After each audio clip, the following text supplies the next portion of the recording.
અમારા સમયમાં જે એજ્યુકેટેડ લોકો આગળ વધ્યા છે એ લોકો માટે it's not only by students only but પેરેન્ટ્સનું કન્ટ્રીબ્યુશન ખૂબ વધારે હતું. આપણા જીનેટિક ફેક્ટર્સ હૃદય રોગમાં વધારે પ્રોન છે. એટલે કે આપણા જીનેટિક ફેક્ટર્સ એટલા પ્રોન છે કે આપણે વેસ્ટર્ન કન્ટ્રીઝ કરતાં વધારે અહીંયા હૃદય રોગ થવાના ચાન્સીસ છે જીનેટિકલી. અચ્છા. બીજું એ છે કે આપણી લાઈફસ્ટાઈલ ખરાબ છે, કે આપણી લાઈફસ્ટાઈલ હેલ્ધી લાઈફસ્ટાઈલ ડેફિનેટલી નથી. બહુ ઓછા લોકો, લેસ દેન 1% લોકો હેલ્ધી લાઈફસ્ટાઈલ જીવતા હોય છે. અને જ્યારથી ઇન્ટરનેટનો પ્રભાવ વધ્યો છે ત્યારથી સાચું ખોટું બધું જ ઇન્ટરનેટમાં આવે છે. એટલે પેલું ખાવાથી આ વસ્તુ થશે, પેલું ખાવાથી આ થશે, કે તમે આવું કરો તો તમારા હેલ્થમાં આટલું ઇમ્પ્રુવમેન્ટ થશે. એ બધું સાચું નથી હોતું. ઘણું બધું ફેક બી હોય છે. ઘણું બધું ફેક હોય છે. ઘણું બધું ઓલમોસ્ટ સમજો ને કે 70-80% ફેક જ હોય છે. ઊંઘની અસર હાર્ટ સાથે ડાયરેક્ટ છે. તમારી ક્વોલિટી ખરાબ હોય ઊંઘની તો એની હાર્ટ સાથે તો ઇફેક્ટ છે, પણ બધા જ ફંક્શનાલિટી ઉપર એની નેગેટિવ અસર પડે. બ્રેઇન પર છે, તમારી પ્રોડક્શનની કેપેસિટી, તમારી વિચારવાની શક્તિ, તમારું ઇન્ટેલેક્ચ્યુઅલ કેપેસિટી, આ બધા ઉપર એની અસર થાય. પછી તમારા ઇન્ટરપર્સનલ રિલેશન, ઇમોશન્સ, બધા ઉપર એની નેગેટિવ અસર થાય. હવે ડાયાબિટીસ કેમ આવે છે? તો ડાયાબિટીસ માટે તો એ પણ મલ્ટીફેક્ટોરિયલ છે, કે ડાયાબિટીસ એક તો જીનેટિકલ પણ હોઈ શકે, અને બીજું તમારા શરીરમાં અંદર એટલી ફેટ છે કે તમારી બોડી એક્ટિવ નથી, તો સમય સાથે ફેટ ડિપોઝિશન વધતું જોઈએ તો ઇન્સ્યુલિન રેઝિસ્ટન્સ ક્રિએટ થાય. ઇન્સ્યુલિન બોડીમાં પેદા તો થઈ રહ્યું છે, પણ એનું જે કામ છે એ કરી નથી રહ્યું, કેમ કે ઇન્સ્યુલિન કામ કરી જ નથી શકતું બોડીમાં. બાયપાસ એટલે આપણે સિમ્પલ ભાષામાં કહીએ તો આપણે રોડને કેમ બાયપાસ કરીએ? ખરાબ રોડ હોય તો એને બાયપાસ કરવા માટે સાઈડમાંથી બીજો રોડ બનાવીને સામે જ્યાં સારો રોડ હોય ત્યાં જોડી દઈએ. એબન્ડન્સ ઓફ ફૂડ એટલે over availability of the food. બરાબર. તમે ફ્રીઝ ખોલો, તમને જે જોઈએ ખાવાનું મળી રહે છે. તમે સ્વિગી કરો, ઝોમેટો કરો, તમને જે જોઈએ ખાવાનું એની ટાઈમ મળે છે. કે કોવિડ ટાઈમ પર લગભગ કોવિડ છે ને એ લંગ્સનો ડિઝીઝ નથી, હું તમને ફેક્ટ કહું. અચ્છા. લંગ્સ ઇન્વોલ્વ થતા હતા ડેફિનેટલી, પણ લંગ્સની જે કેપિલરીઝ હોય, વાળ જેવી નસો હોય ને, એ ડિઝીઝ એટલે વાસ્ક્યુલર ડિઝીઝ હતો. બરાબર. હેલો સર, કેમ છો? બસ સર, સ્વાગત છે તમારું. Thank you sir. આજે આપણે જે ચર્ચાઓ કરવાના છે તો ઘણી બધી રસપ્રદ માહિતીઓ લોકોને આપણે આપણા વ્યુઅર્સ સુધી આપણે પહોંચાડશું. તો સર, આપણે શરૂઆત કરીએ. ડૉક્ટર સંજય વાઘાણીની જે શરૂઆત છે, જે જર્ની છે બાળપણથી અત્યાર સુધીની, તો થોડીક માહિતી આપો. એકચ્યુઅલી અમારી એજમાં જે કોઈ લોકો ડૉક્ટર બનતા હતા એ ટાઈમ પર થોડું સંઘર્ષવાળું તો ટાઈમ હતો, બિકોઝ ફર્સ્ટ જનરેશન ડૉક્ટર તરીકે સમજી શકીએ કે આગળની જનરેશનમાં એજ્યુકેટેડ લોકો ના હોય, પણ સમજદારી હતી કે એજ્યુકેશનનું મહત્ત્વ શું છે. સો એ ટાઈમ પર સપોઝ હું ગામડે મોટો થયેલો, ગામડે જે ભણવાની શરૂઆત કરી, પ્રાઇમરી સ્કૂલ, સેકન્ડરી સ્કૂલ, તો એ સમય પર બધા જ છોકરાઓ આગળ પ્રાઇમરી પછી સેકન્ડરીમાં જતા નહોતા, સેકન્ડરી પછી હાયર સેકન્ડરીમાં નહોતા જતા.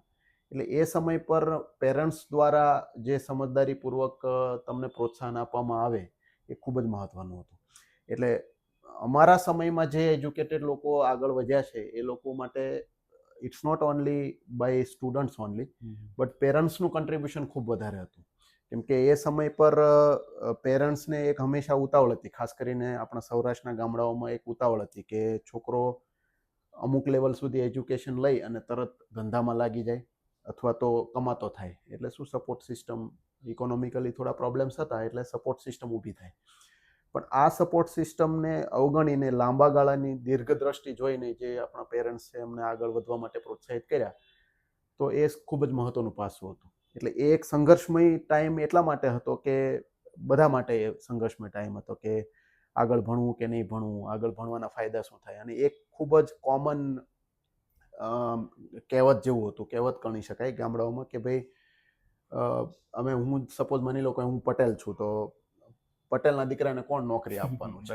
આવું એક ચારે બાજુથી સાંભળવા મળતું, એટલે કે ભણીને આગળ શું કરવાના છો. એટલે આવું ડિસ્કરેજમેન્ટ ટાઈપનું સમાજ દ્વારા આવતું હતું. આવા સમયમાં આ ડિસ્કરેજમેન્ટની સાથે પેરેન્ટ્સ અને સ્ટુડન્ટ્સ દ્વારા જે આગળ વધવાની જે હિંમત અથવા તો દ્રઢ નિશ્ચય હતો તે ખૂબ જ મહત્વનો હતો. એના કારણે જ અમે આગળ વધી શક્યા છીએ એવું કહી શકાય. એટલે આ એક પહેલો સંઘર્ષ હતો. બીજો સંઘર્ષ ફાઇનાન્શિયલ રીતે પણ ગણી શકાય, પરંતુ મારા ફેમિલીમાં મારા પેરેન્ટ્સે ક્યારે એવું લાગવા નથી દીધું કે ફાઇનાન્સના લીધે તમારું એજ્યુકેશન અટકશે. બરાબર, તમે ત્યાં અટકી શકો. હા, એવું કોઈ દિવસ ફીલ થવા નથી દીધું. તે એક ખૂબ જ, ભલે પોતાના તરફથી સંઘર્ષ કરતા હતા, પરંતુ મને ક્યારેય ફીલ નથી તમને થવા જતા દીધું. એવું નથી કે ભાઈ અત્યારે થોડુંક આપણે હા, ફાઇનાન્શિયલી હા, પ્રોબ્લેમ છે એવું તો ક્યારેય એવું ક્યારેય ફીલ નથી થવા દીધું. એના માટે I am proud of my parents. Yes. તો સર તમારું ટૂંકમાં બચપન જે હતું નાનપણ એ કેવું હતું અને કઈ રીતે તમે એને કાઢતા હતા? તમારું ટૂંકમાં ફોકસ પહેલેથી એવું હતું કે ભાઈ હું એક બેસ્ટ કાર્ડિયોલોજીસ્ટ અથવા તો ડોક્ટર બનીશ એવું? ના, પહેલેથી તો બાળપણમાં જ્યારે પ્રાઇમરી સ્કૂલમાં કે જ્યારે સેકન્ડરી સ્કૂલમાં ભણતા હોય ત્યારે એવું કોઈ મનમાં એવું હતું નહીં કે ડૉક્ટર બનીશું.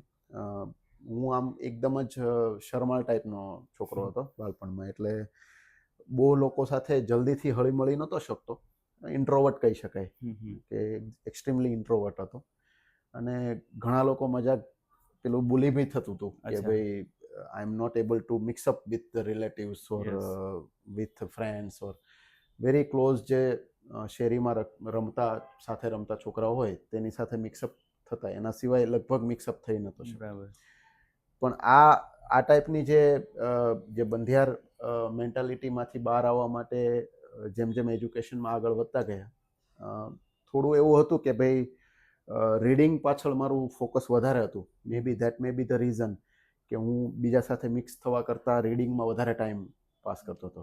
કે સ્કૂલિંગમાં પણ હું સ્કૂલની જે બુક્સ હતી તેના સિવાય વધારે બીજું વાંચતો હતો. બરાબર છે. એટલે સપોઝ મને હજુ બી યાદ છે કે હું જ્યારે પ્રાઇમરી સ્કૂલમાં હતો તો ગામડે અમારે કોઈ એવી લાઇબ્રેરી કે એવા કોઈ સોર્સિસ નહીં હતા. ન્યૂઝપેપર બી બહુ લિમિટેડ ઓછા, હા. જગ્યા ઉપર આવતા હોય આખા ગામમાં. સો અમારા ગામમાં એક રિટાયર્ડ ટીચર હતા. તો એ ગામના ચોરે બેસે અને ભાવનગર જિલ્લો અમારો, એટલે ભાવનગરમાંથી બુક્સનો સેટ લઈને આવતા. ત્યારે હું કદાચ 5મું, 6ઠું, 7મું ભણતો હતો. બરાબર. સો એ બુક્સ બધી ઇત્તર વાંચનની બુક્સ હોય. હિસ્ટ્રી, જિયોગ્રાફી, જીઓપોલિટિક્સ ગણો કે અમુક નોવેલ પણ હતી, બધી ગુજરાતીમાં હતી. સો મને મારું જે કરિક્યુલમનો કોર્સ હોય તે કદાચ સ્કૂલમાં હું ભણી લેતો જ, મને અત્યારે એક્ઝેક્ટલી યાદ નથી, પણ હું ઘરે આવીને એ નહોતો ભણતો. બરાબર છે. ઘરે આવ્યા પછી મને બીજું વાંચવાની ઈચ્છાઓ થતી હતી. એટલે હું એ ગામના ચોરે જાઉં અને ફ્રીમાં બુક્સ, તમારું નામ લખો એટલે ફ્રીમાં બુક્સ આપતા, આપે. હા. એ બુક્સ લાવો વાંચવાની અને અમુક દિવસો પછી તમે રિટર્ન કરી પરત દો. આપી દેવાની, હા. એટલે એવો લગભગ 2 મહિને એકાદો સેટ બદલાઈ જતો. એટલે 2 મહિના પછી નવી બુક્સ આવી જતી. તો મને યાદ છે કે લગભગ હું ઓલમોસ્ટ બધી બુક્સ વાંચી નાખતો. અચ્છા. તો તો તમને બુક વાંચવાનો આઈ થિંક પહેલેથી શોખ હતો. હા, સ્કૂલ વખતે એવું હતું કે ભાઈ મેક્સિમમ નોલેજ, એટલે મે બી કદાચ ઇન્ટરેસ્ટ જ હતો હશે, કે હા. એક્સ્ટ્રા કરિક્યુલર રીડિંગમાં વધારે ઇન્ટરેસ્ટ હતો કે કરિક્યુલમમાં જે કોર્સ આવતો હતો એ કદાચ સ્કૂલમાં સારી રીતે ભણી લેતો હતો ફોકસથી. મને અત્યારે એક્ઝેક્ટલી યાદ નથી. અચ્છા. પરંતુ એ એક્સ્ટ્રા કરિક્યુલર વાંચવાનું થોડું વધારે મન થતું હતું. હમ. એટલે આ બધાના લીધેથી મને એવું લાગતું હતું કે હું કોઈની સાથે મિક્સ નહોતો થઈ શકતો. બરાબર. આ એક રીઝન મને લાગતું હતું. આઈ ડોન્ટ નો, મે બી કંઈ પણ હોઈ ઇન્ટ્રોવર્ટ, શકે. હા, કંઈ પણ રીઝન હોઈ શકે, પણ આ એક રીઝન મને લાગતું. બરાબર છે. તો ત્યાંથી તમારી શરૂઆત આ રીતે થઈ છે. પછી સર તમારું જે ડોક્ટરીનું એજ્યુકેશન છે એ કયા સ્થળ પર, ટૂંકમાં કયા સિટી લેવલ પર તમે ગયેલા છો? મારું ભાવનગર જિલ્લાનું એક નાનું ગામ છે વાળુકડ. ત્યાં મેં પ્રાઇમરી સ્કૂલ અને સેકન્ડરી સ્કૂલ, એટલે કે 10 ધોરણ સુધી ત્યાં એજ્યુકેશન લીધું. મારા ગામમાં મારું ગામ લકી છે કે મારા ગામમાં એક 8મા, 9મા, 10માની એક માધ્યમિક સ્કૂલ છે જે લોકવિદ્યાલય વાળુકડ નામ છે. અને એ ઉત્તર બુનિયાદી સ્કૂલ છે. ઉત્તર બુનિયાદી સ્કૂલ કદાચ ઘણા લોકોને નહીં ખબર હોય. ઉત્તર બુનિયાદી સ્કૂલ ગાંધીજીના પ્રિન્સિપલ ઉપર ચાલતી સ્કૂલ હોય છે. જેમાં જે કંઈ આપણે ગુરુકુળ હોય, સ્વામિનારાયણ ગુરુકુળ, એ ટાઈપની જ હોય છે, પણ પ્રિન્સિપલ બધો ગાંધીજીના ઓલામાં હોય. પ્રિન્સિપલ પર હોય છે. કે જેમાં તમારે સવારે 5 વાગે ઉઠવાથી લઈને રાત્રે સુવા સુધીની આખી દિનચર્યા ફિક્સ હોય. બરાબર છે. અને બેલ હોય છે. બેલના આધાર ઉપર આખું બરાબર. કેમ્પસ આખો ટાઈમિંગ સેટ કરેલો જ હોય ટાઈમિંગ છે. સેટ કરેલો હોય છે કે સવારે 5 વાગે ઉઠીને દિનચર્યા બધી પતાવ્યા પછી તમારે રીડિંગ કરવા બેસવાનું. 1 કલાક ફરજિયાત રીડિંગ કરવાનું. અને રીડિંગ કર્યા પછી તમારે સફાઈ કામ કે વોટેવર જે ડેલી એક્ટિવિટીઝ બધાને સોંપેલી હોય ટુકડીઓમાં, એ બધી પર કરવાની હોય છે. જેમ કે પાણી ભરવાનું હોય કે વાળવાનું હોય, સફાઈ કામ હોય, બરાબર ટોયલેટ છે. સાફ કરવાના હોય, આવી અચ્છા, બધી બધું ટુકડીઓ. આવતું. હા, આવી કપડાં બધી ધોવાના વોટર કપડાં બધું ધોવાના, ટૂંકમાં હા, એક બધું જ હોય. એટલે આવી એક ટુકડીઓ બધી અલગ અલગ બનાવેલી હોય તો એ સવારે એ કામ કરવાનું હોય. તેના પછી બ્રેકફાસ્ટ પછી જો સવારની સ્કૂલ હોય તો સ્કૂલનો ટાઈમ થાય. બપોરની સ્કૂલ હોય તો સવારે ખેતીમાં જવાનું હતું. હમ. એગ્રીકલ્ચર પણ હતી, અચ્છા. લેન્ડ હતી, સંસ્થા પાસે લેન્ડ હતી, બરાબર. તો એગ્રીકલ્ચર શીખવા માટે જવાનું, ખેતીમાં બધું જ કામ કરવાનું આવતું ઓલમોસ્ટ. સો સવારની સ્કૂલ હોય તો બપોર પછી જવાનું આવતું, બપોરની સ્કૂલ હોય તો સવારે જવાનું આવતું. ત્યાર પછી સ્કૂલનો ટાઈમ હોય, તેના પછી 1 કલાક ફરજિયાત સ્પોર્ટ્સનો ટાઈમ આવતો કે જેમાં તમે અલગ અલગ સ્પોર્ટ્સ રમવાનું આવતું. રમી શકો. અને સાંજે એક પ્રાર્થના સભા હોય, 2 કલાકનું રીડિંગ હોય, અને 10 PM એટલે કે 10 વાગે કમ્પલસરી રૂમની લાઇટો બંધ કરીને હોસ્ટેલમાં સૂઈ જવાનું. અચ્છા. અને જે લોકોને 10 વાગ્યા પછી રીડિંગ કરવું હોય તે જાહેરમાં સ્ટ્રીટ લાઇટ પર, કેમ્પસની સ્ટ્રીટ લાઇટ પર અચ્છા, આવીને ત્યાં reading અવેલેબલ કરવાનું. હતું. હા, એ રીડિંગ કરવાનું. પ્લસ તેમાં એક લાઇબ્રેરી હતી, હમ. જે લાઇબ્રેરીમાં એક્સ્ટ્રા બુક્સ બધી રહેતી હતી. ત્યારે એ ટાઈમ પર તો ગુજરાતી મીડિયમ હતું એટલે ગુજરાતીમાં જ બધું રીડિંગ કરતા. સો ત્યારે બી મારું 8, 9, 10માં બી કરિક્યુલમ સિવાયનું રીડિંગ થોડું ઘણું રહેતું એ લાઇબ્રેરીમાંથી. કે મેગઝિન્સ આવતા, કે કરંટ અફેર્સના મેગઝિન્સ આવતા, અને જોગ્રાફિકલ, કે આ બધું અલગ અલગ લેવલ પર અલગ અલગ સબ્જેક્ટ્સમાં થોડું થોડું રીડિંગ રહેતું એ ટાઈમ પર. બરાબર છે. હવે આ 10મા ધોરણ પછી બોર્ડની એક્ઝામ આપ્યા પછી 11, 12નું સિલેક્શન આવતું હતું. તો 11, 12 ગામમાં હતું નહીં, મારા તાલુકા સેન્ટરમાં પણ સાયન્સ 11, 12 નહોતું. So I have to choose either Bhavnagar district એટલે ડિસ્ટ્રિક્ટ પ્લેસ, રાજકોટ, અમદાવાદ, સુરત કે વલ્લભ વિદ્યાનગર. સો એ ટાઈમ પર બહુ ગડમથલ ચાલેલી. પછી મારા સ્કૂલના જે અમુક 1-2 સિનિયરો લોકોને ગાઈડન્સથી, એ લોકો જ્યાં ભણેલા હતા એ, અને પ્લસ બીજું એક ફેક્ટર એ પણ કામ કરતું હતું કે સૌથી સસ્તું એજ્યુકેશન ક્યાં થાય છે અને સારું એજ્યુકેશન ક્યાં થાય છે. અચ્છા. સો 11, 12માં તમને ખબર છે કે ટ્યુશન્સનો પણ મેટર કરતો Matter હોય છે. કરતો એટલે હોય, હા. ટ્યુશન્સના ખર્ચા, બધું રહેવાનો ખર્ચો, હોસ્ટેલનો ખર્ચો, આ બધું મેટર કરતા વલ્લભ વિદ્યાનગર એક એવી સંસ્થા હતી કે જ્યાં મેં મિનિમમ કમ્ફર્ટેબલમાં થઈ 2 જાય. વર્ષના 11, 12ના મિનિમમ ખર્ચામાં પતતું હતું. બરાબર.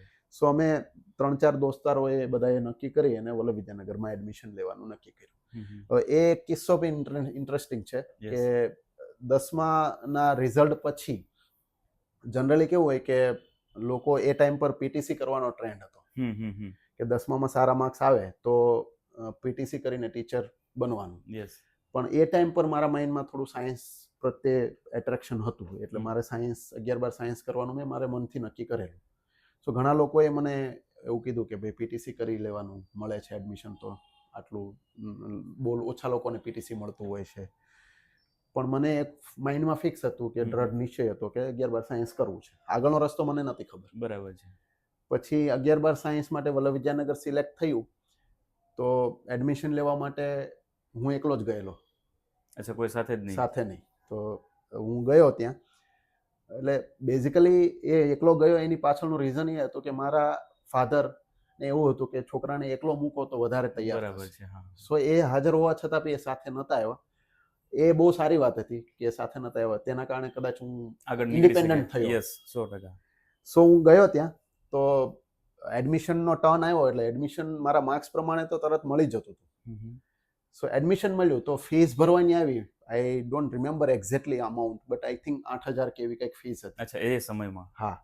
સો મારા પાસે પૈસા નહોતા, એટલે મને ખબર જ નહોતી કે આટલા પૈસા સાથે લઈને જવાના છે. બરાબર છે. તમે એવું થયું કે ચલો ભાઈ એડમિશન જ લેવાનું છે ને, થઈ જશે એવું. હા, એટલે 2-3 હજાર રૂપિયા લઈને ગયેલા હોય તો એમાં ટિકિટ ભાડાના ને બધા વપરાઈ ગયા હોય. તો પછી હવે પ્રશ્ન એ થયો કે એડમિશનના પૈસા ના ભરું તો એડમિશન કન્ફર્મ ના થાય. અચ્છા.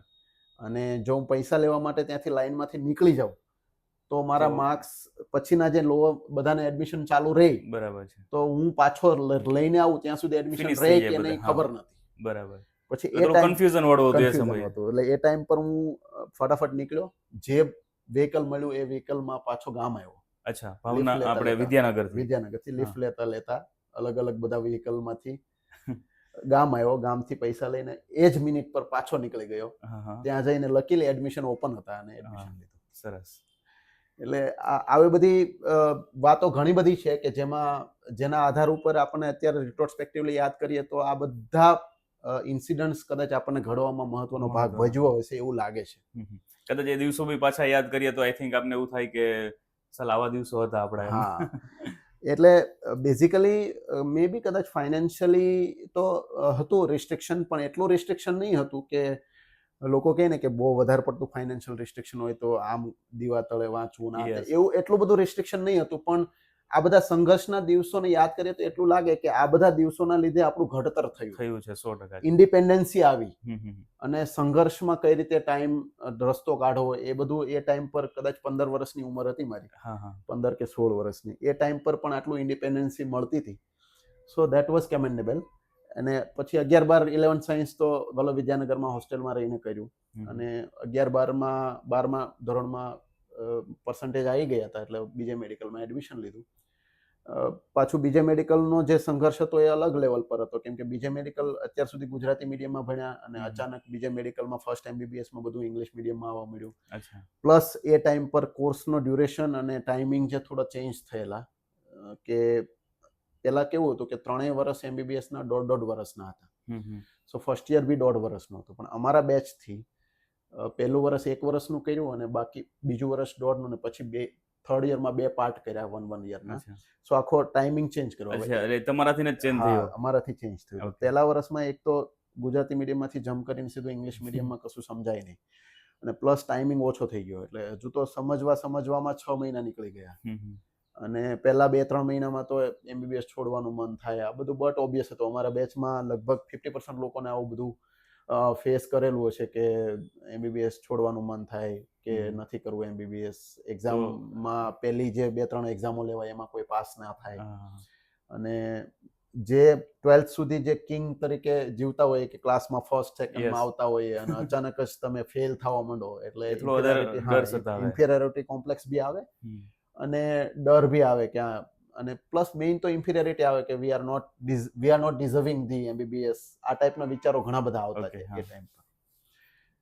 બરાબર. તો એ સમયે તમને એવું થયું હતું કે ચલો હવે આ તો થોડું અઘરું છે, તો એમબીબીએસ માટે તમે કંઈ પાછું વિચાર્યું હોય એવું મગજમાં કે ના? હા, એમબીબીએસ છોડવાનું મન તો લગભગ ઓલમોસ્ટ 50% લોકોને થાય જ છે. યસ.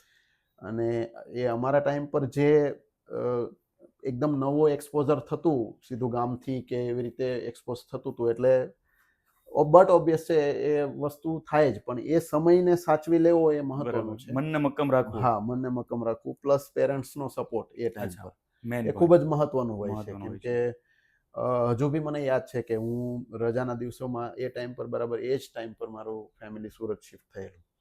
સો હું સુરત આવ્યો પછી જવાનું મન નહોતું થતું.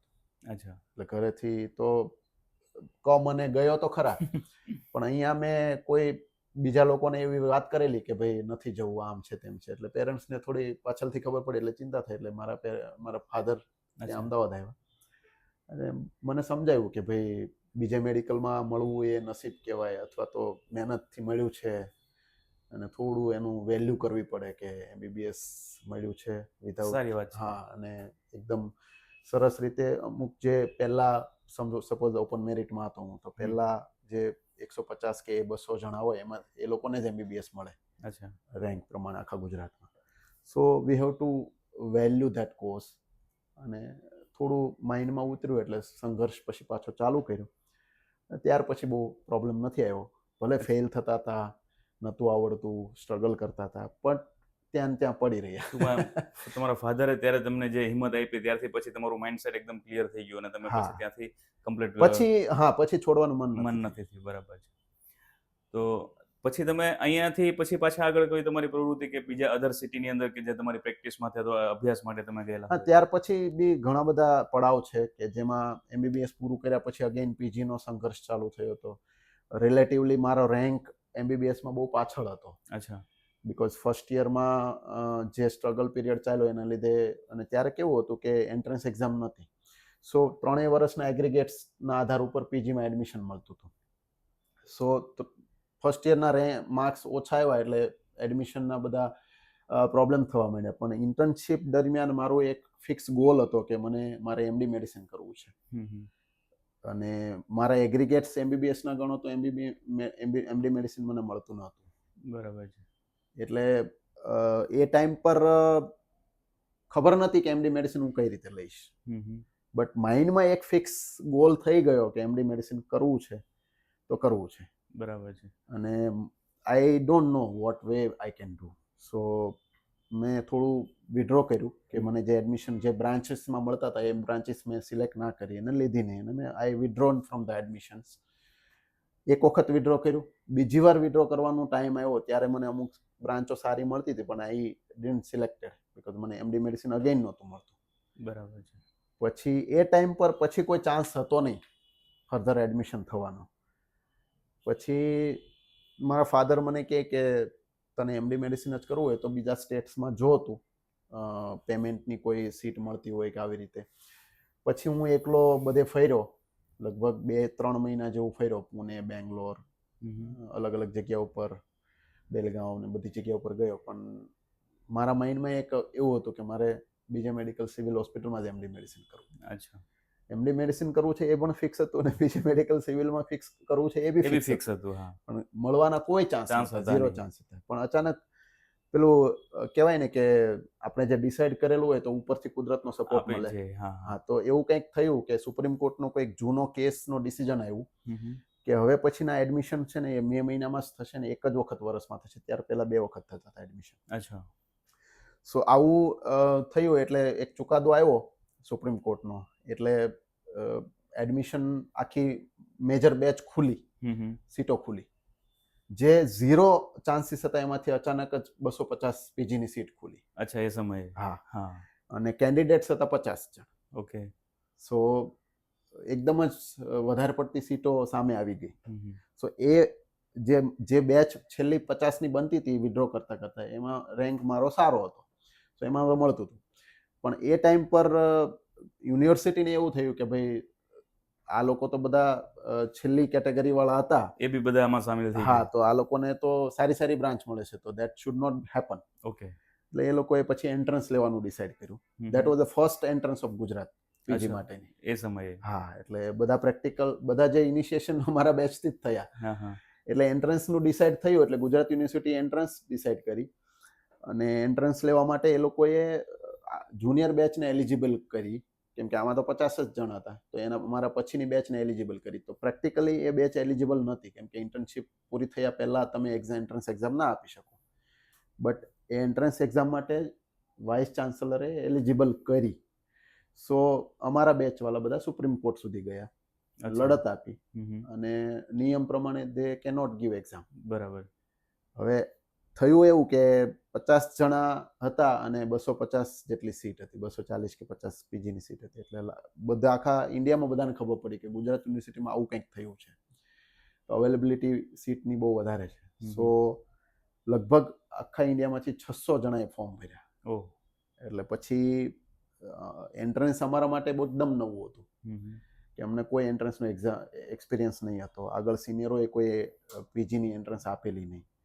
એટલે અમારા માટે એકદમ જ નવું હતું. એટલે ડિસાઈડ એવું કર્યું કે વાઇસ ચાન્સલરને મળ્યા, ફેકલ્ટી ડીનને મળ્યા બધા, કે અમને 3 મહિના પછી કે 2.5 મહિના પછી જે એન્ટ્રન્સ એના વિશે કશી જ ખબર નથી. શું વાંચવું, અમારું MBBS પૂરું છે એને 1 વર્ષ ઉપર થઈ ગયું છે, હવે તો કોર્સમાંથી બી ઘણું ખરું ભૂલાઈ જવા માંડ્યું હોય. સો એન્ટ્રન્સ આપવી કઈ રીતે? બરાબર છે. સો અમારા ફેકલ્ટી ડીને એવું કીધું કે આપણે પ્રિલિમિનરી એક્ઝામ લઈશું 2, અને એ એક્ઝામમાંથી તમને મેક્સિમમ ક્વેશ્ચન્સ ને પ્રેક્ટિસ થશે તો તમે એટલીસ્ટ પાસ થઈ તો જશો. ઈઝી પડશે તમને. હા, તો એટલીસ્ટ પાસ થઈ જશો તો તમારે સીટ લેવામાં રેન્ક સારું પ્રમાણે પડે. ઈઝી પડશે. સો પ્રિલિમ એક્ઝામ લેવાય તો બધાને આખા ઇન્ડિયામાં ખબર પડી. એટલે 50 કેન્ડિડેટ ગુજરાત યુનિવર્સિટીના હતા, તેના બદલે 600 જણાએ એક્ઝામ આપી. અચ્છા, ત્યાં બી વધી ગયા. હા, એટલે પ્રિલિમિનરી એક્ઝામ 600 જણાએ આપી, તેમાંથી 4 જ જણ પાસ થયા. 600 માંથી ઓનલી 4 જ પાસ થયા. હા, અને એમાં એક હું હતો. અચ્છા, બહુ સારી વાત કહેવાય. એટલે મારો કોન્ફિડન્સ વધી ગયો. વધી ગયો. હા. બીજી એક્ઝામ લેવાઈ મહિના પછી, તો એ ટાઈમ પર પણ 4 કે 5 જણ જ પાસ થયા. બાકીના બધા ચેન્જ થઈ ગયા પાસ થવાવાળા, હું એક કોન્સ્ટન્ટ હતો. અચ્છા, બરાબર. એટલે મારો કોન્ફિડન્સ બૂસ્ટ થઈ ગયો. એટલે આઈ પ્રિપેર્ડ અ વેલ ફોર એન્ટ્રન્સ. અને ઓલમોસ્ટ લગભગ 3-1 મહિના સુધી હું ઘરની બહાર નીકળ્યો નહોતો, એક્સેપ્ટ ફોર એક્ઝામ આપવા માટે. અને લગભગ 18 કલાક વાંચતો હતો હું ત્યાં. કન્ટિન્યુ 18 કલાક. 18 કલાક. એ 3 મહિના મારા માટે ક્રુશિયલ હતા, કેમ કે ભગવાને ચાન્સ આપ્યો તો આપ્યો તો. પીજી હા. મેડિસિન લેવાનો. એમડી મેડિસિન જે મેં પહેલેથી ડિસાઈડ કરેલું હતું, એનો ચાન્સ મને નવો ચાન્સ મળ્યો હતો, કે જે બરાબર છે. 0 ચાન્સમાંથી 100% ચાન્સ મને મળી. દેખાતો હતો. જે કોઈ ટૂંકમાં સામે દેખાતું જ નહોતું કે આવું બધું અશક્ય છે ને ઓટોમેટિક બધું શક્ય થયું, અથવા તો આપણે એવું કહી શકીએ કે તમારો લકી સમય હતો, હા. વડીલોના અથવા ભગવાનના આશીર્વાદ ગણી શકાય એ બધી વસ્તુઓ. એટલે એ એન્ટ્રન્સ લેવાય એમાં પછી ઓબ્વિયસલી મને મળી ગયું. મારે અચ્છા. જે બ્રાન્ચ જોતી હતી એ, મારે જે યુનિટ જોતું હતું, મારે જે હોસ્પિટલ જોતી હતી, એ બધું જ મારે જે જોતું હતું તમારું જે પહેલેથી સિલેક્શન હતું ત્યાં તમે હા, પહોંચી ગયા હતા. હા. બરાબર છે. એટલે એવી રીતે મને એમડી મેડિસિન ઓકે. મળેલું.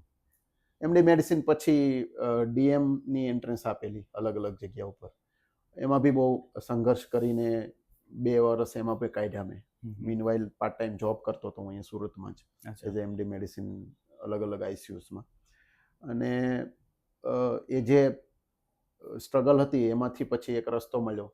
થોડું ફીસ વધારે આપીને એક ઇન્સ્ટિટ્યૂટ મળી કે જેમાં આપણને ડીએમ કાર્ડિયોલોજી મળતું હતું. અચ્છા. ડીએમ કાર્ડિયોલોજી કરવાનું ડિસાઇડેડ મેં 3rd યર એમડી મેડિસિનમાં અચ્છા, કરેલું. ત્યારથી આવ્યું. હા, એના પહેલા ડિસાઇડેડ નહોતું. હમ, હમ. એટલે ત્યારે મેં ડિસાઇડ કર્યું કે કાર્ડિયોલોજી લેવું છે 3rd યર એમડી મેડિસિનમાં. અને પછી એના આગળની તૈયારીઓ ચાલુ કરી. હમ, હમ. અને પછી ડીએમ કાર્ડિયોલોજી કરવા માટે હું અમૃતા ઇન્સ્ટિટ્યૂટ જે કેરલામાં બહુ ફેમસ છે કોચીમાં, હમ. ત્યાં ગયેલો. ત્યાં બી આખું નવું વાતાવરણ, અચ્છા. મલયાલમ લેંગ્વેજ. તો ત્યાં તો આખું બધું અલગ પડી જતું. હા, ત્યાં બી હું એકલો જ ગયેલો. અને 1 વર્ષ તો ખૂબ જ સ્ટ્રગલ વાળું રહ્યું. મલયાલમ આવડે નહીં પેશન્ટ અચ્છા, તો સાથે. તમારી સાથે જે લોકો હતા એમાંથી તમે એકલા જ હતા કે કોઈ બીજા હતા સાથે? હા, હું એકલો જ હતો. અચ્છા, તો ઘણી બધી તકલીફો ત્યાં પડી લેશે, કેમ કે એક આખો સ્ટેટ ટૂંકમાં આખું અલગ થઈ ગયું છે, લેંગ્વેજ આખી અલગ થઈ ગઈ છે. કદાચ તમે પાછું ત્યાં રહેવાનું બી એકલા હશે કે પીજીમાં કે જે રીતે રહેતા હશો. હોસ્ટેલમાં હતા હા, અને હા. ઓબ્વિયસલી લગભગ બધા જ છોકરાઓ સાઉથ ઇન્ડિયન હતા. ઓહ. મારા 3 કલીગ હતા એ બી લોકલ કોચીના હતા. હા, હા. સો આખો ડિપાર્ટમેન્ટ મલયાલમમાં વાત કરતો હોય અથવા તો બહુ તો ઇંગ્લિશમાં બોલે યસ. ત્યાં. હિન્દી તો બહુ એટલું નથી. પ્રચલિત હા, નથી. નથી. સો બહુ ઓછા આવડે, હિન્દી બી આવડે ત્યાં. કેરલામાં એટલું ટફ નથી જેટલું તમિલમાં છે. અચ્છા. બટ ઓવરઓલ મલયાલમ વધારે પ્રિડોમિનન્ટ હોય. પેશન્ટ સાથે ઇન્ટરેક્શન મલયાલમમાં થાય. હમ, હમ. પેશન્ટો સપોઝ ગામડાના પેશન્ટોને તો ઇંગ્લિશ બી ના ના આવડતું હોય આવડતું હોય. હા. સો મલયાલમ તો ધીરે ધીરે સ્ટ્રગલ કરતા 2nd યર સુધીમાં મલયાલમ આવડી ગયું. અચ્છા, તમને મલયાલમ લેંગ્વેજ બી ફાવી ગઈ હતી? હા, એ ટાઈમ પર 2nd યર સુધીમાં તો મલયાલમ યસ. આવડી ગયું હતું. એટલે સમજી શકાય, થોડું ઘણું બોલી શકાય. લખવાનું તો ના આવડે because hmm, hmm. It's very tough. લખવાની પ્રેક્ટિસ બી ના યસ, મળે યસ. આપણને. એટલે 3rd યર સુધીમાં તો એકદમ ફ્લુઅન્ટ મલયાલમ થઈ ગયું. હમ, હમ, હમ. પણ એ ટૂંકમાં ફૂડ, લેંગ્વેજ, કલ્ચરલ ડિફરન્સ આ બધું એડજસ્ટ બધું કરવું પડે. પડે છે. તો ટૂંકમાં ડૉક્ટર સંજય વાઘાણીને અહીંયા પહોંચતા ઘણો બધો સંઘર્ષ લેવો પડ્યો છે. અને એવું નથી હોતું કે કોઈ પણ વસ્તુ ઇઝીલી કે ચૂટકી વગાડીને હવે થઈ આ શકે. વસ્તુમાં એક બીજું હું એડ કરવા માંગુ છું કે મારા પેરેન્ટ્સનો જે સપોર્ટ હતો એની સાથે સાથે મારા મેરેજ ઇન્ટર્નશિપ પૂરી થયા પછી થયેલા. અચ્છા. સો ત્યારથી લઈને મારું ડીએમ કાર્ડિયોલોજી પૂરું થયું ત્યાં સુધીમાં મારા વાઈફનો સપોર્ટ બહુ ખૂબ જ સારો. અચ્છા, બરાબર છે. સપોઝ માની લો કે એમડી મેડિસિન લેવાનું હતું જ્યારે મેં 18 કલાક વાંચવાનું નક્કી કર્યું. હમ, હમ. સો ત્યારે હજી મારા મેરેજ નવા થયેલા હતા. અચ્છા. તો હું મારી વાઈફને ક્યાંય લઈ નતો ગયો. હમ, હમ, હમ. છતાં બી એને એક પણ વખત એવું નહીં કહેલું કે મને લઈ જાઓ. અચ્છા. મેં એવું એને કહી દીધું ક્લિયર કટ કે મારું એમડી મેડિસિન નહીં થાય ત્યાં સુધી મેરેજ નથી થયા એવું સમજવાનું છે. બરાબર છે. ટૂંકમાં એમનો સપોર્ટ ઘણો બધો રહ્યો હા. છે. કેમ કે હા, મેરેજ લાઈફ પછી બી ઘણી બધી એમ જોઈએ તો પાછી સ્ટ્રગલ લાઈફ ચાલુ થતી હોય છે નવી. કેમ કે વાઈફને એક ટૂંકમાં સપોર્ટ કરવો અથવા એમને આપણે સાથે રહેવું, આ છે તે તમે કીધું. તો આ બધી વસ્તુઓનો ધ્યાનમાં રાખી અને તમે જે કીધું કે 18 કલાક વાંચવું, ટૂંકમાં તમે 3 મહિના કન્સિસ્ટન્સી તેના ઉપર ફોકસ કરીને રહ્યા છો. તો એક સારી વાત કહેવાય. આપણી ગુજરાતીમાં એક કહેવત છે કે એક મહાન વ્યક્તિ પાછળ એક સ્ત્રીનો હાથ હોય છે. હા, તો એ 100% true એમને થાય આપણે છે. આપી શકીએ. બરાબર ને સર? અને પછી ડીએમ કાર્ડિયોલોજી લેવામાં બી એમનો સપોર્ટ સારો રહ્યો કે મીનવાઇલ એ ટાઈમ પર પણ એમનો ખાસો સપોર્ટ હતો. મારા પેરેન્ટ્સનો તો થ્રુઆઉટ સપોર્ટ છે. મારા મમ્મીનો, મારા યસ, ફાધરનો, યસ. મારા બહેનોનો. હમ, હમ. અને એટલે ટૂંકમાં overall family support is very essential things. બરાબર છે. અને તેના વગર તમે ક્યાંય આગળ ના ના વધી થઈ શકો. શકીએ. હવે સપોઝ તમે એક લેવલ પર સ્ટ્રગલ કરી રહ્યા હો કે તમારા જે ગોલ્સ હોય અચીવ કરવા માટે, અને એ ગોલ્સ અચીવ કરવા માટે તમારા મેન્ટલ તો સ્ટ્રગલ ચાલતું જ હોય. હમ, હમ. પણ તમે ઘરે જાઓ ને જો ઇમોશનલ સપોર્ટ કે જે કંઈ ફેમિલી સપોર્ટ ના મળે તો તમારું માઇન્ડ ડિરેલ થઈ જાય. ડિરેલ થઈ જાય. યસ. એટલે આખું કોમ્બિનેશનમાં જ ચાલતું હોય છે. ચાલતું હોય. સો એ રીતે હું લખી છું કે મારે આ ફેમિલીનો સપોર્ટ સારો મળે છે. બરાબર છે. દરેક લેવલ પર મળ્યો. મારા ફાધરે તો ક્યારેય એવું નથી કીધું કે તું આટલું કમાઈને મને આપ, તું હવે આ એમડી મેડિસિન થઈ ગયો છે તો અચ્છા. તું કમાવાનું ચાલુ કરી દે, એવું Yes. ક્યારેય નથી કીધું. મેં કીધું કે મારે ડીએમ કાર્ડિયોલોજી કરવું છે તો એ ટાઈમ પર આખા વરાછા રોડ ઉપર એમડી મેડિસિન હાર્ડલી 5-7 હશે. હમ, હમ. હવે એ સમયે જો મેં એમડી મેડિસિન તરીકે પ્રેક્ટિસ ચાલુ કરી હોત તો એ ડે 1 થી ચાલુ થઈ જતે.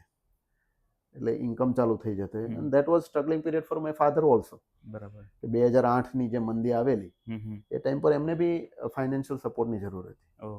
પણ એમને ડાયજેસ્ટ કરીને ક્યારેય એવું દેખાવા નહીં દીધું બરાબર. કે તું ચાલુ કર કમાવાનું, મને સપોર્ટ આપ. અચ્છા. એ ટૂંકમાં એવી બાળપણમાં પણ નહીં, અને ઇવન મેં ડિગ્રી હું કાબેલ થઈ ગયો કમાવા માટે પછી ત્યારે પણ બી નહીં. નહીં. બરાબર છે. એમણે ખાલી ને ખાલી એક જ મહત્વ આપ્યું મારા ગોલને. બરાબર છે. કે સો તમે દેટ ઇઝ, આગળ વધો ટૂંકમાં. હા, હમ, હમ, હમ. સો એ એક બહુ રેર વસ્તુ છે. યસ. અને પછીથી તમે સુરતની અંદર કમ્પલસરી કન્ટિન્યુ છો. કોચી પછી હું 2 વર્ષ માટે અમદાવાદ યુએન મહેતામાં રહેલો. અચ્છા. કેમ કે અમારા કાર્ડિયોલોજી સ્ટડીમાં કેવું હોય છે કે તમે 3 વર્ષનું કાર્ડિયોલોજી જે સુપર સ્પેશિયાલિટી કરો, હમ, હમ. પછી તમને થિયોરેટિકલ તો સારું નોલેજ મળી જાય છે, પણ જે કેથેટર સ્કિલ હોય, જેમ કે એન્જિયોગ્રાફી, એન્જિયોપ્લાસ્ટીની સ્કિલ હોય, એ બી મળી જતી હોય છે, પણ એકદમ એક્સપર્ટાઇઝેશન નહીં મળે. નહીં મળે. એટલે બરાબર. એના માટે તમારે પોસ્ટ ડીએમ એટલે કે પોસ્ટ સુપર સ્પેશિયાલિટી 1 કે 2 વર્ષ ક્યાંય પ્રેક્ટિસ કરવી જોઈએ, કે જરૂરી જ્યાં છે. સૌથી સારું વોલ્યુમ હોય અને કોઈના નીચે કે કોઈની ટ્રેનિંગ લેવી જોઈએ. સો આઈ સિલેક્ટેડ યુએન મહેતા, કે Okay. આપણું અમદાવાદ યુએન મહેતા Yes. છે, એ ખ્યાલ જ છે કે બહુ પેશન્ટ લોડ હોય છે. હમ. સો અને એ ટાઈમ પર યુએન મહેતામાં રિક્વાયરમેન્ટ બી હતી, કેમ કે શોર્ટેજ હતી બરાબર. ડૉક્ટર્સની. સો આઈ ગોટ ઇઝીલી, અને ત્યાં મેં 2 વર્ષ કામ કર્યું અને ફૂલ ડેડિકેશન સાથે ડિપાર્ટમેન્ટ અને યુનિટ સંભાળ્યું. હમ. એટલે જે કેથેટર સ્કિલ કે કેથલેબમાં સ્કિલ હોય એ સૌથી વધારે ત્યાં આપણને મળે. અને પછી તેના પછી આપણને, મને એવી ઈચ્છા હતી કે ભાઈ સિમ્પલ જે એન્જિયોપ્લાસ્ટી હોય છે એ તો લગભગ બધા જ કરી શકતા હોય છે, પણ અમુક સ્પેશિયલાઇઝ સ્કિલ જરૂર પડે કોમ્પ્લેક્સિટીવાળા કેસીસ. તો તેના માટે મેં જ્યારે યુએન મહેતામાં 1 વર્ષ થયું એટલે મેં ટ્રાય ચાલુ કરી કે કોઈ ફોરેનમાં ફેલોશિપ મળે. હમ. સો એપ્લિકેશન બધી ચાલુ કરી, તેમાં ઘણા બધા કન્ટ્રીઝમાં એપ્લિકેશન આપેલી. તો મેક્સિમમ કન્ટ્રીઝમાં વેઇટિંગ ચાલતા હતા, પણ 2 જગ્યા ઉપર મને ઇઝીલી મળતું હતું. એમાં એક સાઉથ કોરિયા, વેઇટિંગ નહોતું. ઇઝી અચ્છા. કરતાં બી એપ્લિકેશન તો ઘણી બધી આપી, પણ વેઇટિંગ નહોતું. સો સાઉથ કોરિયામાં એક સિયોલમાં અઝાન મેડિકલ સેન્ટર છે ત્યાં, અને સિંગાપુરમાં નેશનલ હાર્ટ ઇન્સ્ટિટ્યૂટ છે ત્યાં. હમ. સો સિંગાપુર વાળો કોર્સ ફેલોશિપનો 1 વર્ષ કે 2 વર્ષનો કંઈક હતો, અને મારે એટલો લાંબો કોર્સ નહોતો કરવો. બરાબર મારે છે. 2 મહિના 6 મહિનાનો કોર્સ કરવો હતો. સો સાઉથ કોરિયાનો 2 મહિનાનો કોર્સ હતો. સો એ બી સ્પોન્સર્ડ કોર્સ મળેલો મને. અચ્છા. હા, એટલે ત્યાં રહેવાનું, ફેલોશિપનો ખર્ચો બધું CVRF કરીને ઇન્ટરનેશનલ એજન્સી છે જે ટ્રેનિંગ આપતી હોય છે, ઓકે. એના તરફથી સ્પોન્સર્ડ હતું. અચ્છા. એટલે તમે ત્યાં પછી ગયેલા. હા, 2 મહિના માટે ત્યાં ગયેલો, અને એ 2 મહિનાનો કોમ્પ્લેક્સિટીવાળો કોર્સ કર્યા પછી મેં પ્રાઇવેટ, એટલે 2 વર્ષ યુએન મહેતા પછી 2 મહિના ત્યાં ગયેલો. હમ. પછી મેં સુરતમાં પ્રાઇવેટ પ્રેક્ટિસ ચાલુ કરેલી ઇન્ડિપેન્ડન્ટ. બરાબર છે. એટલે 2014 ડિસેમ્બરમાં ઇફેક્ટિવલી મેં પ્રાઇવેટ પ્રેક્ટિસ ચાલુ કરી. અચ્છા. 2014 થી તમે અત્યારે હવે અહીંયા છો સુરતની હા. અંદર. બરાબર. સર, કાર્ડિયોલોજિસ્ટ તો ખ્યાલ છે આઈ થિંક, પણ આ ઇન્ટરવેશનલ કાર્ડિયોલોજિસ્ટ એટલે શું કહેવાય? એમના વિશે થોડી માહિતી. કાર્ડિયોલોજી એમાં 2 પાર્ટ તમે પાડી શકો. એક નોન ઇન્ટરવેન્શનલ, કે નોન ઇન્વેઝિવ કાર્ડિયોલોજી, અને એક ઇન્ટરવેન્શનલ કાર્ડિયોલોજી. નોન ઇન્વેઝિવ કાર્ડિયોલોજી એટલે જે ડાયગ્નોસ્ટિક એક્ટિવિટીઝ કરતા હોય, જેમ કે તમારું કાર્ડિયોગ્રામ જોઈ આપે, તમને બીપી ચેક કરી આપે, ઇકો કરી આપે, ટ્રેડમિલ કરી આપે. એટલે આને કહેવાય non invasive diagnostic Okay. Purpose. તમારું કન્સલ્ટેશન કરી આપે, આ ડાયગ્નોસ્ટિક પૂરતું. હમ. પછી તમારે કોઈ એન્જિયોગ્રાફી કે કેથેટર, બોડીમાં કેથેટર નાખીને કેથેટર રિલેટેડ તમારે કોઈ પ્રોસિજર કરવી પડે, જેમ કે સ્ટેન્ટ મૂકવાનો આવે, પેસમેકર મૂકવાનો આવે, એન્જિયોગ્રાફી, કેથેટર ડાયરેક્ટેડ એન્જિયોગ્રાફી કરવાની આવે. જે કેથલેબમાં જઈ અને કી હોલથી જે પાઇપ અંદર નાખીને જે પ્રોસિજર કરવાની આવે એને ઇન્ટરવેન્શનલ કાર્ડિયોલોજી કહેવાય. એટલે કે એ ઇન્વેઝિવ થાય છે, ઓકે. બોડીની અંદર જવું પડે છે તમારે, હમ. તો એને ઇન્ટરવેન્શનલ કાર્ડિયોલોજી કહેવાય. બંને વચ્ચે હ્યુજ ડિફરન્સ હોય છે. ઓકે. તો પણ ઇન્ટરવેન્શનલ કાર્ડિયોલોજી હોય એ બંને કામ કરતા હોય. અચ્છા, બંને કરી શકે. હા, સપોઝ માની લો કે આપણે મારા ક્લિનિક પર બેઠા છીએ, તો હું નોન ઇન્વેઝિવ કામ અહીંયા કરી શકું. પછી એમાં એન્જિયોગ્રાફી કે એન્જિયોપ્લાસ્ટી આવે તો મારે કોઈ હોસ્પિટલમાં લઈ જવા પડે કે જ્યાં ઇન્વેઝિવ કામ થતું હોય. સપોઝ હું પીપી સવાણી સાથે ફૂલ્લી અટેચ છું, ઓકે. તો મને કોઈ પેશન્ટમાંથી અહીંયા એન્જિયોગ્રાફી કરવાની જરૂર પડે લાગે તો હું એમને પીપી સવાણીમાં એડમિટ કરીને ત્યાં એન્જિયોગ્રાફી કરું. બરાબર. ત્યાં આપણે એની ટ્રીટમેન્ટ કરી શકીએ. હવે સર, અત્યારના સમયમાં જોઈએ છે તો હૃદય ટૂંકમાં રોગના જે રોગ છે ટૂંકમાં વધવામાં વધારે ને વધારે છે. તો આ હૃદય રોગ વધવાના રીઝન શું હોઈ શકે? હૃદય રોગ વધવાના રીઝન્સ તો મલ્ટિપલ હોય. એ મલ્ટીફેક્ટોરિયલ ડિઝીઝ કહેવાય. મલ્ટીફેક્ટોરિયલ ડિઝીઝ એટલા માટે કહેવાય કે એક ફેક્ટર કામ નથી કરતું, ઘણા બધા ફેક્ટરો કામ કરે છે. સૌથી પહેલું તો આપણે સાઉથ એશિયામાં રહીએ છીએ. આપણા જીનેટિક ફેક્ટર્સ હૃદય રોગમાં વધારે પ્રોન છે. એટલે કે આપણા જીનેટિક ફેક્ટર્સ એટલા પ્રોન છે કે આપણે વેસ્ટર્ન કન્ટ્રીઝ કરતાં વધારે અહીંયા હૃદય રોગ થવાના ચાન્સીસ છે જેનેટિકલી. અચ્છા. બીજું એ છે કે આપણી લાઈફસ્ટાઈલ ખરાબ છે, હમ. કે આપણી લાઈફસ્ટાઈલ હેલ્ધી લાઈફસ્ટાઈલ ડેફિનેટલી નથી. બહુ ઓછા લોકો, લેસ દેન 1% લોકો હેલ્ધી લાઈફસ્ટાઈલ જીવતા હોય છે. અને ઘણા લોકો સો કોલ હેલ્ધી લાઈફસ્ટાઈલ જીવતા હોય છે પણ એમને એટલું નોલેજ નહીં હોતું કે ખરેખર હેલ્ધી લાઈફસ્ટાઈલ શું છે. પછી બીજું આપણી જે સેડેન્ટરી લાઈફસ્ટાઈલ છે, કે એક્સરસાઇઝ નહીં કરવાની જે આપણી આદત છે. તમે સપોઝ સર્વે કરો તો 100માંથી કેટલા લોકો એક્સરસાઇઝ કરતા છે ડેઈલી રૂટીનમાં? આઈ થિંક આપણે 20% જોઈએ. 20% બી નહીં. અચ્છા. તમે કોઈ એવા સમાજ સાથે સંકળાયેલા હોય ને કે જેમાં 20% લોકો હેલ્ધી લાઈફસ્ટાઈલ જીવતા હોય એટલે તમને લાગે. અચ્છા. તમે આખું માસ જો ને પબ્લિક, તો બહુ ઓછું છે. હા, તો એ તો બહુ લેસ દેન ઓછું. 1% હશે. જો લેસ દેન 1% હોય તો જ આ પાર્ક ખાલી રહે વોક કરવા માટે. બરાબર છે. નહીતર ખાલી ના બાકી રહે. full આપણું હોય બધા. પોપ્યુલેશન એટલું છે. યસ. એટલે લેસ દેન 1% લોકો જ એક્સરસાઇઝ કરતા હોય Okay. છે. પછી ડાયટ, આપણું ડાયટ ફૂલ ઓફ કાર્બોહાઈડ્રેટથી ફૂલ છે. યસ. આપણે પ્રોટીન પ્રોપર લેતા નથી. આપણે ગ્રીન લીફી વેજીટેબલ્સ પ્રોપર લેતા નથી. આપણે ફ્રૂટ્સ વધારે સારા ફ્રૂટ્સ નથી લેતા. સો આખા દિવસનું તમે ડાયટનું કેલ્ક્યુલેશન કરો તો સૌથી વધારે કાર્બોહાઈડ્રેટ હોય છે. અને એમાં બી રિફાઇન કાર્બોહાઈડ્રેટ છેલ્લા તમે 5 કે 10 વર્ષનું ગણો જોઈએ તો છે આપણે. રિફાઇન કાર્બોહાઈડ્રેટ સૌથી વધારે થતું જાય છે, જેમાં મેંદો મેક્સિમમ આવે છે. યસ. પેકિંગમાં હોય એ બધામાં મેંદો હોય છે. હમ. પેક થયેલા ફૂડ ડિલિવરી એપ્સમાંથી આવે એ બધું મેંદો હોય છે. શુગરનું કન્ઝપ્શન એટલું બધું વધારે છે કે જેની રિક્વાયરમેન્ટ જ નથી. શુગર અને સોલ્ટ, આ બંને જે વ્હાઇટ પોઈઝન કહેવાય છે, યસ. અને મેંદો, 3 વ્હાઇટ પોઈઝન ગણી શકો તમે. સો આનું કન્ઝપ્શન બાળપણથી આપણે ચાલુ થઈ જાય છે હવે તો. સો એ ધીમે ધીમે એક્યુમ્યુલેટ થતું હોય બોડીમાં. અને તેલ પણ, ઓઇલ પણ કદાચ ભાગ ભજવતો હોય. ઓઇલ ફ્રાય થયા પછી ઓઇલ ખરાબ થઈ જતું હોય છે. એટલે બોડી કે હેલ્થ માટે કે કાર્ડિયોવાસ્ક્યુલર સિસ્ટમ માટે ફ્રાય થયા પછી હેલ્થ સારું નથી. બરાબર છે. એટલે રો ફેટ હોય અને ફ્રાય થયેલી ફેટ હોય, એમાં બંનેમાં બહુ ડિફરન્સ છે. છે. એટલે ફ્રાય થયેલું હોય એટલે કોઈ પણ વસ્તુ તમે ફ્રાય થયેલી ખાતા હો તો એમાં એ તલમાં જ ફ્રાય થયેલી, તેલમાં જ ફ્રાય તેલમાં જ થયેલું હોય. થયેલું હોય. તો તેલ જ્યારે ફ્રાય થાય ત્યારે એ હાર્મફુલ થઈ જતું હોય છે. સો ઓબ્વિયસલી એ પણ આપણને નડતું હોય છે. બરાબર છે. પછી આદતો, સ્મોકિંગ, તંબાકુની. હમ. સો આ બધી આદતો પણ લાંબા ટાઈમ સુધી નુકસાન કરતી હોય તમારા છે. હાર્ટને નુકસાન કરતું હોય છે. ડાયાબિટીસ આવવું. હવે ડાયાબિટીસ કેમ આવે છે? તો ડાયાબિટીસ માટે તો એ પણ મલ્ટીફેક્ટોરિયલ છે, કે ડાયાબિટીસ એક તો જીનેટિકલ પણ હોઈ શકે, યસ.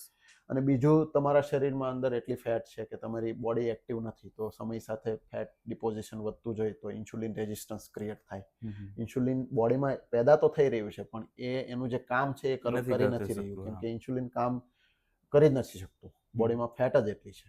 એટલે ડાયાબિટીસ જનરેટ થાય. હવે ડાયાબિટીસ આવે એટલે ડાયાબિટીસ તો એવો રોગ છે કે આખા શરીરના કોઈ પણ અંગ એવા નથી કે જેમાં ડાયાબિટીસનું નુકસાન ના થતું હોય. અચ્છા, હરેક જગ્યા પર થઈ હરેક જગ્યા ઉપર થાય.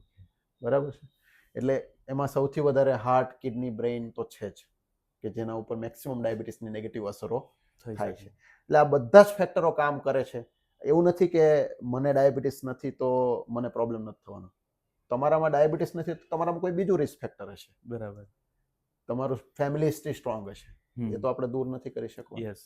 તમારું કોલેસ્ટ્રોલ વધારે રહેતું હશે, તમારા બોડીની અંદરની ચરબી વધારે છે, તમે બાળપણથી જે ખાવાની આદત ખરાબ છે એ ભાગ ભજવતી હશે. બરાબર છે. એટલે આ બધા ફેક્ટરો કામ કરે. તેની સાથે સાથે મોડર્ન એરામાં સ્ટ્રેસ ફેક્ટર, જે સ્ટ્રેસ લેવલ સમય સાથે અર્બનાઇઝેશન અને મોડર્નાઇઝેશનની સાથે વધતું જાય છે, એ પણ એટલું જ ભાગ ભજવે છે. સ્ટ્રેસ ફેક્ટર પણ મહત્વનો ભાગ ભજવે. લેક ઓફ સ્લીપ, સ્લીપને આપણે હંમેશા અંડર એસ્ટિમેટ કરીએ છીએ. અચ્છા. સ્લીપ, ઊંઘ છે, ટાઈમ, જેટલા કલાકો તમે ઊંઘો છો એટલું જ મહત્વનું એ છે કે તમારી ક્વોલિટી ઓફ સ્લીપ કેવી છે. હવે ઊંઘમાં તમારી ક્વોલિટી જે કુદરતે આપણને રિક્વાયરમેન્ટ આપી છે એ પ્રમાણે ફૂલફિલ થવી જોઈએ. તમે 10 કલાક સૂતા હો પણ ક્વોલિટી ઓફ સ્લીપ સારી ના હોય તો એ તમારું બોડી રિલેક્સ ના થઈ શકે. એટલે ક્વોલિટી ઓફ સ્લીપ પણ મેટર કરે છે. અચ્છા. એટલે યુઝ્યુઅલી બાળકો માટે 10 કલાકની સ્લીપ જરૂરી છે અને એડલ્ટ માટે 7 થી 8 કલાક. 7 કલાક તો બહુ બેર મિનિમમ છે. 7 કલાક બેર મિનિમમ છે, યુઝ્યુઅલી 8 કલાક. બરાબર છે. એટલે આપણા આજના સમય પ્રમાણે આપણે 7 કલાક તો મિનિમમ જરૂરિયાત છે. હવે કેટલા પર્સન્ટેજ લોકો 7 કલાક સૂતા હશે, ઇન્ક્લુડિંગ મી, હું પણ નથી સૂઈ શકતો. બરાબર છે. બીજું 7 કલાક નહીં સુવા પાછળનું કારણ ખાલી એક નથી કે બિઝી લાઈફ છે, સ્ક્રીન ટાઈમ. યસ, 100%. રાત્રે મોબાઈલ જોવા, રાત્રે ટીવી જોવું, હું પણ એમાં જોઉં છું. હું એવું નથી કહેતો કે હું આઈડિયલ લાઈફ જીવું છું, બટ મને ખબર છે એટલું હું તમને એક્સપ્રેસ કરી બતાવું છું યસ. કે ભાઈ આ બધું હાર્મફુલ છે. હું ટ્રાય કરું છું કે એને ઓછું કરું. હમ. એટલે આ બધાના કારણે તમારા કલાકો, ઊંઘના કિંમતી કલાકો બગડે છે બરાબર. અને એના લીધે બોડી રિલેક્સ નથી થઈ શકતો. ઊંઘની અસર હાર્ટ સાથે ડાયરેક્ટ છે.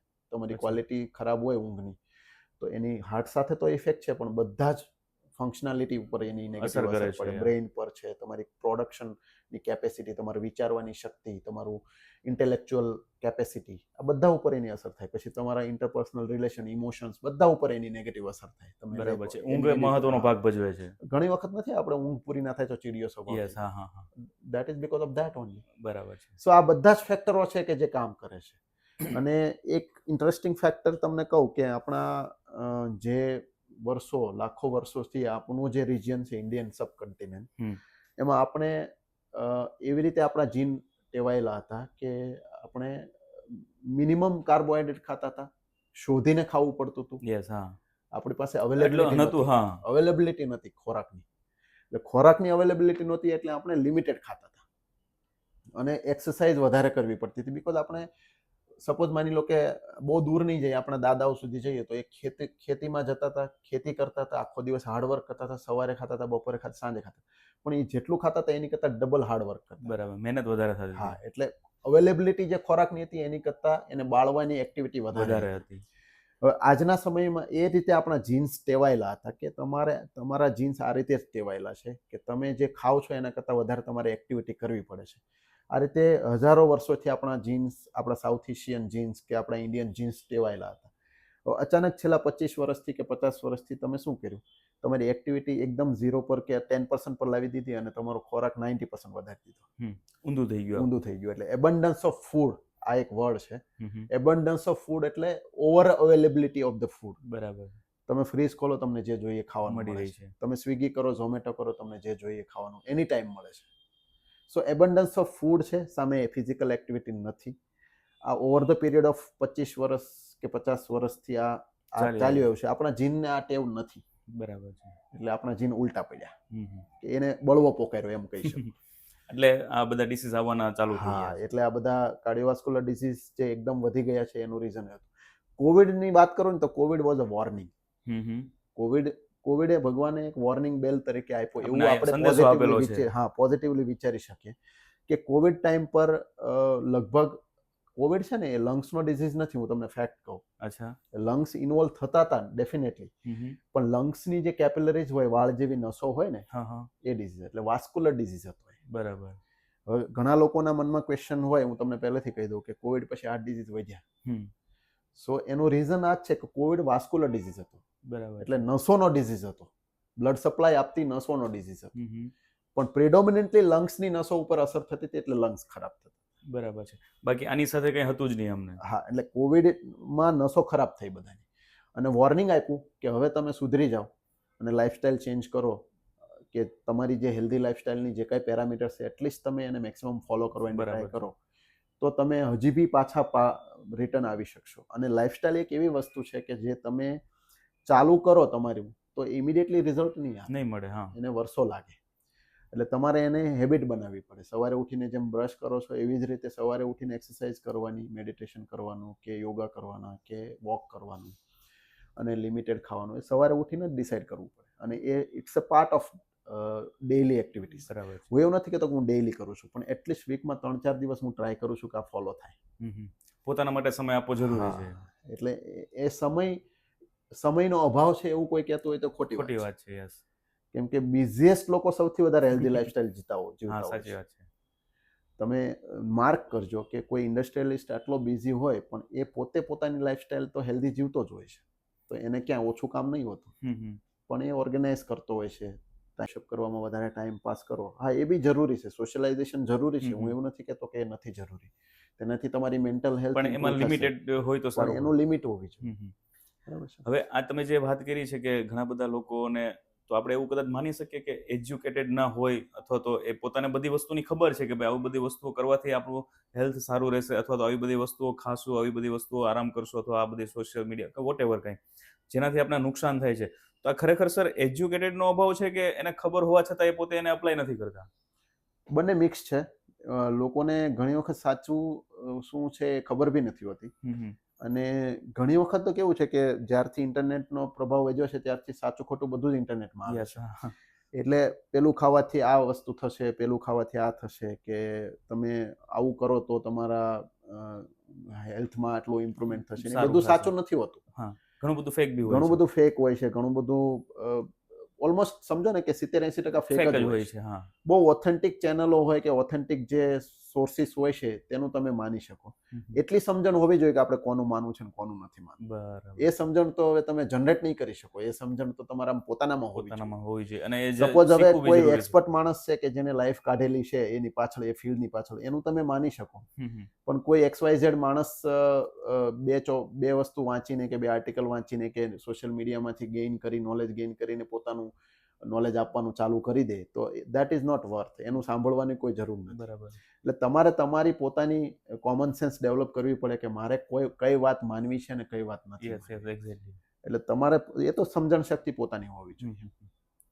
હવે સર અત્યારે જે હૃદય રોગ જે જોઈએ છે તો મોટી ઉંમરના લોકોને તો ફાસ્ટલી થાય જ છે, પણ અને બીજી એક વાત હું તમને કહી દઉં કે એજ્યુકેશન અને કોમન સેન્સનું રિલેશન થોડું પુઅર છે.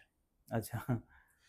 હું એજ્યુકેટેડ છું તો મારામાં બધી જ કોમન સેન્સ હોય એવી જરૂરી નથી. યસ, બધામાં અલગ અલગ હોય છે. હા, એટલે કોમન સેન્સ એક એવી વસ્તુ છે કે જે કોમનલી જોવા નથી મળતી. બરાબર છે. એટલે સમજણ શક્તિ, અથવા તો આપણે સાદી ભાષામાં કહીએ તો સમજણ શક્તિ, એ કેળવવી પડે.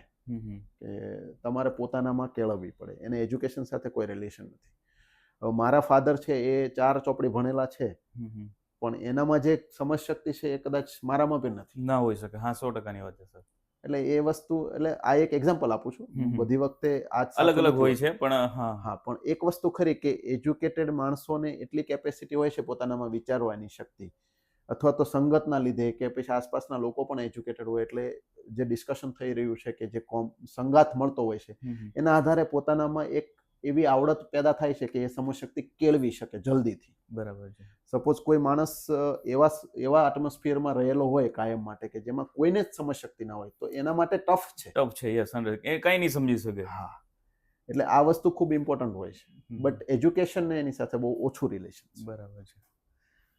સર, આપણે જે વાત કરી છે કે ભાઈ હૃદય રોગ જે છે ટૂંકમાં અત્યારે મોટી ઉંમરના લોકોને તો આવે છે, પણ આજે નાની ઉંમરના લોકોને પણ વધારે આવે છે, તો એનું રીઝન પણ આજે સેમ હોઈ શકે? જો અત્યાર સુધીમાં જે કંઈ અન્ડરસ્ટેન્ડિંગ થયું છે એમાં તો મેજોરિટી આ જ રીઝન છે કે લાઈફસ્ટાઈલ આ મેજર રીઝન છે. બાકી ઘણા બધા રીઝન એવા હોય છે કે જે અમને બી સમજમાં નથી આવતા. સપોઝ કોઈ XYZ કેસ છે, એમાં બધા જ રિસ્ક ફેક્ટર તમે એનાલાઇઝ કરો. સપોઝ મારા પાસે લાસ્ટ મંથમાં એક 19 વર્ષનો હાર્ટ એટેકનો પેશન્ટ આવે. 19 વર્ષ? હા, અને એવી કન્ડિશનમાં આવેલું કે બચે એવી શક્યતા જ નહોતી. સમહાવ એ બચી ગયો. બટ એ પર્સનમાં, એ છોકરાઓમાં કોઈ રિસ્ક ફેક્ટર નથી. એના ફાધરને કંઈ તકલીફ નથી, એનામાં કોઈ કોલેસ્ટ્રોલ અબનોર્મલિટી નથી. અચ્છા, એકદમ નોર્મલ? કશું જ નથી. એ ડિપ્લોમા એન્જિનિયરિંગનો સ્ટુડન્ટ છે. થિન બોડી છે, લીન બોડી છે, બોડીમાં ફેટ દેખાતી નથી. બોડીની ફેટ, બહારથી દેખાતી ફેટને અને કાર્ડિયાક ડિઝીઝને પણ પુઅર રિલેશન છે. અચ્છા, એને કોઈ લેવા દેવા નથી. હા, અંદરની ચરબી અને તમારી લાઈફસ્ટાઈલ અને અંદરના રિસ્ક ફેક્ટર્સ મેટર કરતા હોય છે. તમને એવું લાગતું હોય કોઈ બહુ કોમન મિથ છે કે બહુ ઓબેઝ દેખાતો માણસ હોય એને વધારે હાર્ટ એટેક આવવાના ચાન્સીસ રહે છે. એ ખોટું છે. બરાબર છે. તો એ માન્યતા ખોટી છે. હા, એટલે આનાથી શું થાય છે, નુકસાન એ થઈ રહ્યું છે કે એકદમ પાતળા દેખાતા લોકો કેરલેસ થઈ જાય છે. યસ. એ પોતે એવું ફીલ કરવા માટે કે હું એકદમ હેલ્ધી છું. પાતળો દેખાતો માણસ એટલો કેરલેસ થઈ જાય કે ગમે તે ખાયા કરે, એક્સરસાઇઝ નહીં કરે, સ્મોકિંગ કરે, તમાકુનું સેવન કરે, આ બધું કરે. કેમ કે એને પોતાનામાં એવો ઈગો હોય છે કે હું તો પાતળો છું, મને કશું નથી થવાનું. પણ જેટલા બી હાર્ટ એટેકના પેશન્ટો અમારી પાસે આવે છે, 10માંથી 8 લોકો પાતળા જ હોય છે. અચ્છા. એટલા ઓબેઝ નથી, ઓબેસિટી વાળા હોતા નથી. સો એ રિલેશન નથી, એટલું પુઅર રિલેશન છે. એટલે યંગ પેશન્ટ્સમાં આજકાલ જે હાર્ટ એટેક આવે છે એનું પરફેક્ટ રીઝન આપવું થોડું શક્ય નથી, પણ મેજરલી આજે આપણે ડિસ્કસ કર્યા એ જ ફેક્ટરો કામ કરે છે. એના સિવાય એક અનનોન ફેક્ટર કોઈક હોઈ શકે જે આપણને ખબર નથી. Either it is a pollution, or either it is a mental stress, or either it is a restless life, or something else, we don't know. બરાબર છે. તો હૃદય માટે સારો આહાર કેટલો મહત્વનો હોય છે? કયો લેવો જોઈએ? કાર્બોહાઈડ્રેટ, ખાસ કરીને રિફાઇન કાર્બોહાઈડ્રેટ હોય છે, એ કટ ડાઉન કરી દો. સોલ્ટ અને શુગર કટ ડાઉન કરી દો. મેંદો કટ ડાઉન કરી દો. અચ્છા, એટલે કાર્બોહાઈડ્રેટના જ આ બધા ટાઈપ્સ છે. વધારે પડતા. સેચ્યુરેટેડ ફેટ્સ જેમાં આવતી હોય એ કટ ડાઉન કરી દો. પ્રોસેસ ફૂડ બધા કટ ડાઉન કરી દો. પ્રોસેસ ફૂડને તમે 3 ભાગમાં ડિવાઈડ કરી શકો. Non process food, semi process food, process food, ultra process food. Suppose તમે પીઝા ખાઓ તો એ અલ્ટ્રા પ્રોસેસ ફૂડ કહેવાય. અચ્છા, તમે ડોનટ્સ ખાઓ તો અલ્ટ્રા પ્રોસેસ, કેક ખાઓ તો અલ્ટ્રા પ્રોસેસ. એટલે જે અલ્ટ્રા પ્રોસેસ ફૂડ છે ને એને બધાને કમ્પ્લીટલી કટ ડાઉન કરી દો. સેમી પ્રોસેસ ફૂડ તમે ક્યારેક once in a while taste લઈ માટે ખાઈ શકો. શકો. હા. બાકી તમે જે પ્રોસેસ ફૂડ એટલે જેને પ્રોસેસ કરીને મોડિફાઈ કરેલા હોય છે, હમ. નેચરલ ફૂડ સિવાયના. બરાબર છે. સપોઝ ફ્રૂટ છે એ નેચરલ છે, હમ. એ નેચરલ કાર્બોહાઈડ્રેટ છે. સો ફ્રૂટ્સ તમે ખાઈ શકો, બટ એનું બી લિમિટ હોય. કોઈ પણ વસ્તુ ગીતામાં કહ્યું છે અતિ વસ્તુ છે એ નડે છે, નુકસાન કરે અતિ છે. આહાર નડે છે. એટલે કોઈ બી વસ્તુ હેલ્ધી છે એટલે અનલિમિટેડ ખાવી એવું જરૂરી નથી. બરાબર છે. દરેકની લિમિટ હોય. સો લિમિટમાં તમે નોન પ્રોસેસ ફૂડ ખાઓ, સોલ્ટ, શુગર અને મેંદો કટ ડાઉન કરી દો, અને ટાઈમિંગ મેચ કરો. એની ટાઈમ એની વસ્તુ ખાઈ લેવી એ ટેન્ડન્સી ખોટી છે. બરાબર છે. રાત્રે બી તમને ભૂખ નથી લાગી છતાં બી રાત્રે 11 વાગે ફ્રીજ ખોલીને તમે આપણે કઈ ખાઈએ આઈસ્ક્રીમ છીએ. ખાઈ લેવો. આ બધી જે ટેન્ડન્સી જે સબકોન્શિયસ માઇન્ડમાં બધાની વણાઈ ગઈ છે. હમ. ખબર જ નથી હોતી લોકોને કે આ હું ખોટું કરી રહ્યો છું. બરાબર છે. એ સબકોન્શિયસ માઇન્ડમાં વણાઈ ગઈ છે. એટલે એ દૂર કરવી પડે એમ છે. ટૂંકમાં જે વારે વારે ખાવાની જે આદત આપણે જે કહીએ છીએ એને ખરેખર બંધ કરવી જરૂરી બંધ છે. કરવી જરૂરી આઈ થિંક ખ્યાલ છે. છે મેં ત્યાં એક સુધી. વર્ડ વાપરો ને, એબન્ડન્સ ઓફ ફૂડ. હા, અવેલેબિલિટી ઓછી રાખો. ઓછી રાખવાની છે. ઓપ્શન્સ નહીં રાખો. બરાબર. ઓપ્શન્સ, અવેલેબિલિટીના ઓપ્શન્સ હશે ને તો તમને ખાવા ભૂખ નહીં હોય તો બી તમે ખાશો. અને ભૂખ સર પેટને ખરેખર નથી લાગતી, મગજને લાગતી મગજ. હોય છે વારે, કે જેથી કરીને આપણે વારે એવું કે એટલે તમે ઘણી વખત બહુ બધા સ્ટ્રિક્ટ ડાયટ કરતા હોય છે ને, હું મારા પેશન્ટને શું કહું કે તમે એવી વસ્તુ ફોલો કરો કે જે લાઈફ લોંગ ફોલો કરી શકો. બરાબર છે. તમને હૃદયનો પ્રોબ્લેમ ડાયગ્નોસ થયો છે ને તમે 3 મહિના કે વર્ષ દિવસ સુધી ફોલો કરીને પછી બધું છોડી દો, એવું નહીં ફોલો કરો.